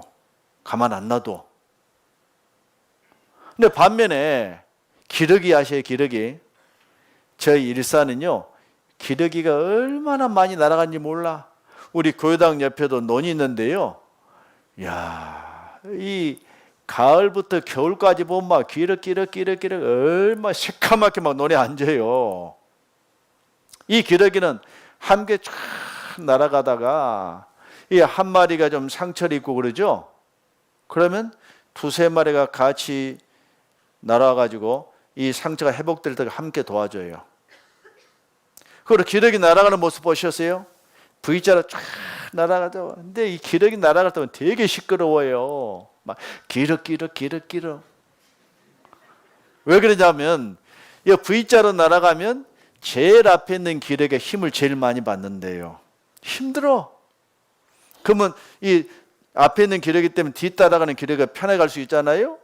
그럼 뭐냐면 고맙다, 힘내, 힘내, 우리 잘 따라가고 있어, 힘내 하는 거예요. 응원해 주는 거예요. 그러나 이것이 너무 힘들면 뒤로 바꿔.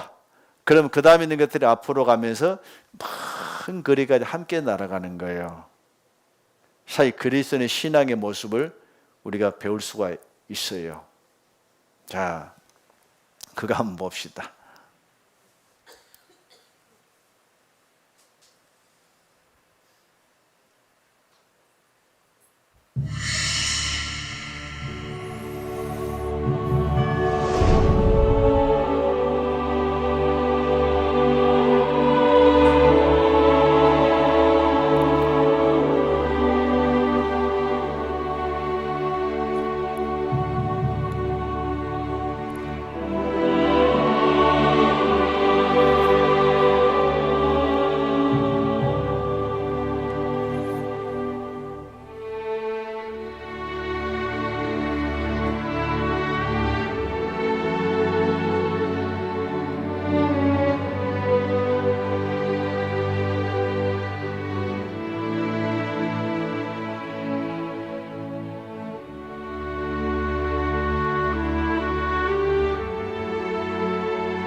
우리 신앙생활은 기러기처럼 함께하는 겁니다.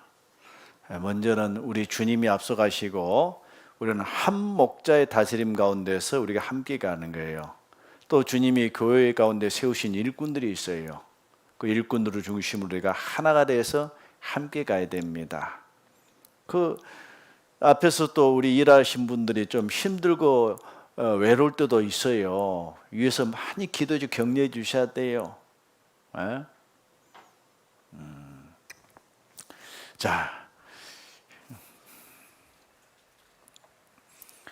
이 성품 구원을 잘 이룸으로 주님 앞에 가서 상급이 있어요. 주님 우리를 구원하는 것만 목적이 아니에요.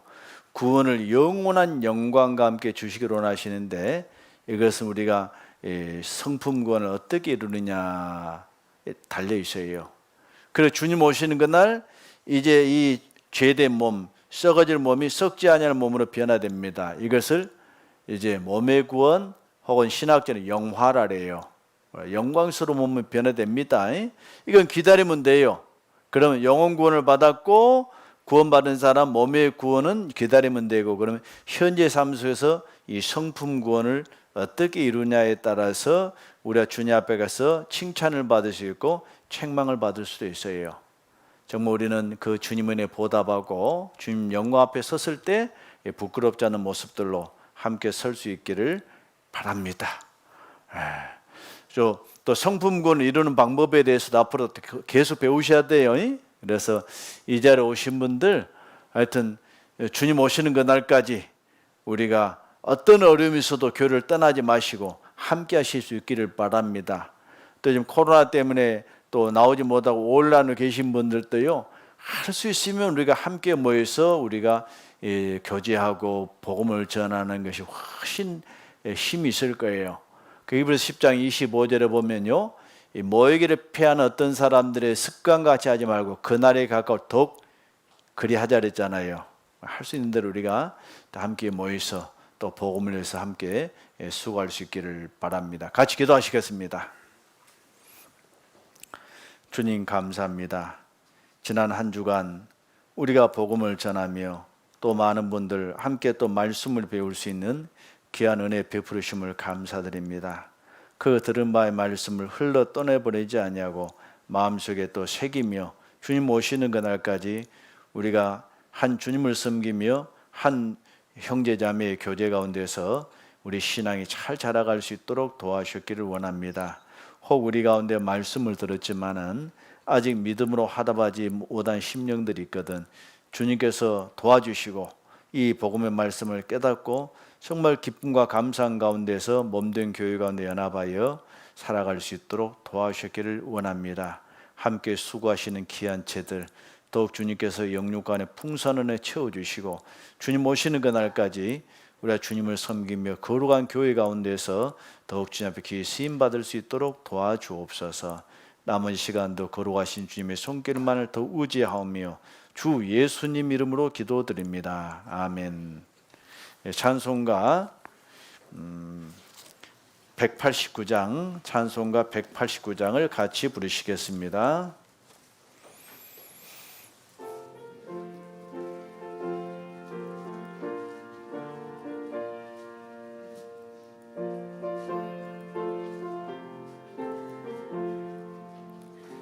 마음에 가득한 의심을 깨치고 지극히 화평한 마음으로 찬송을 부르는 어린 양 예수의 그 피로 속죄함 얻었네. 속죄함 속죄함 주 예수 내 죄를 속했네. 할렐루야 소리를 합하여 함께 찬송하세. 그 피로 속죄함 얻었네.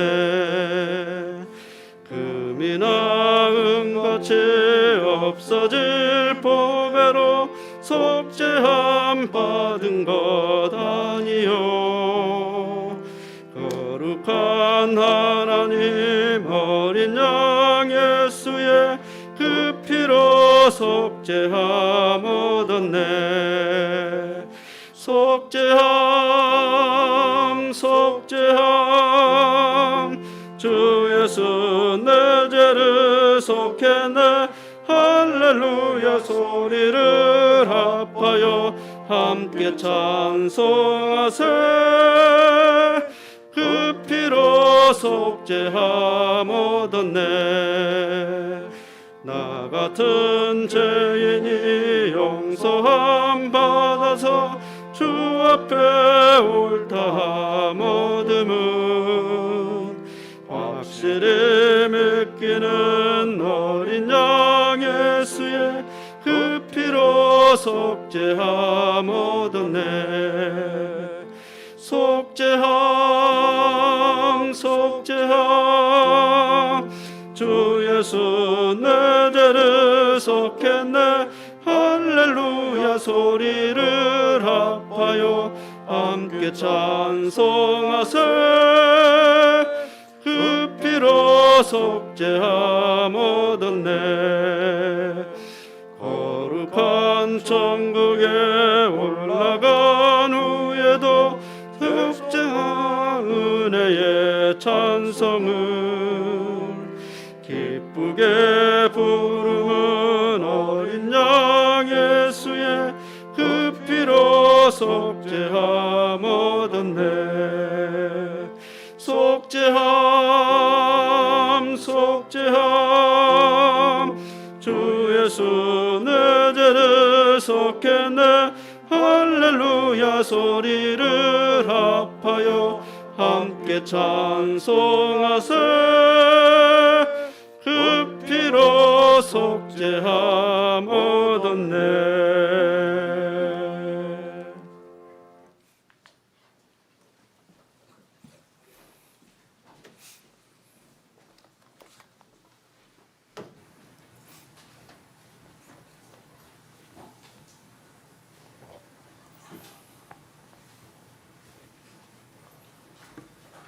네, 광고 말씀 드리겠습니다.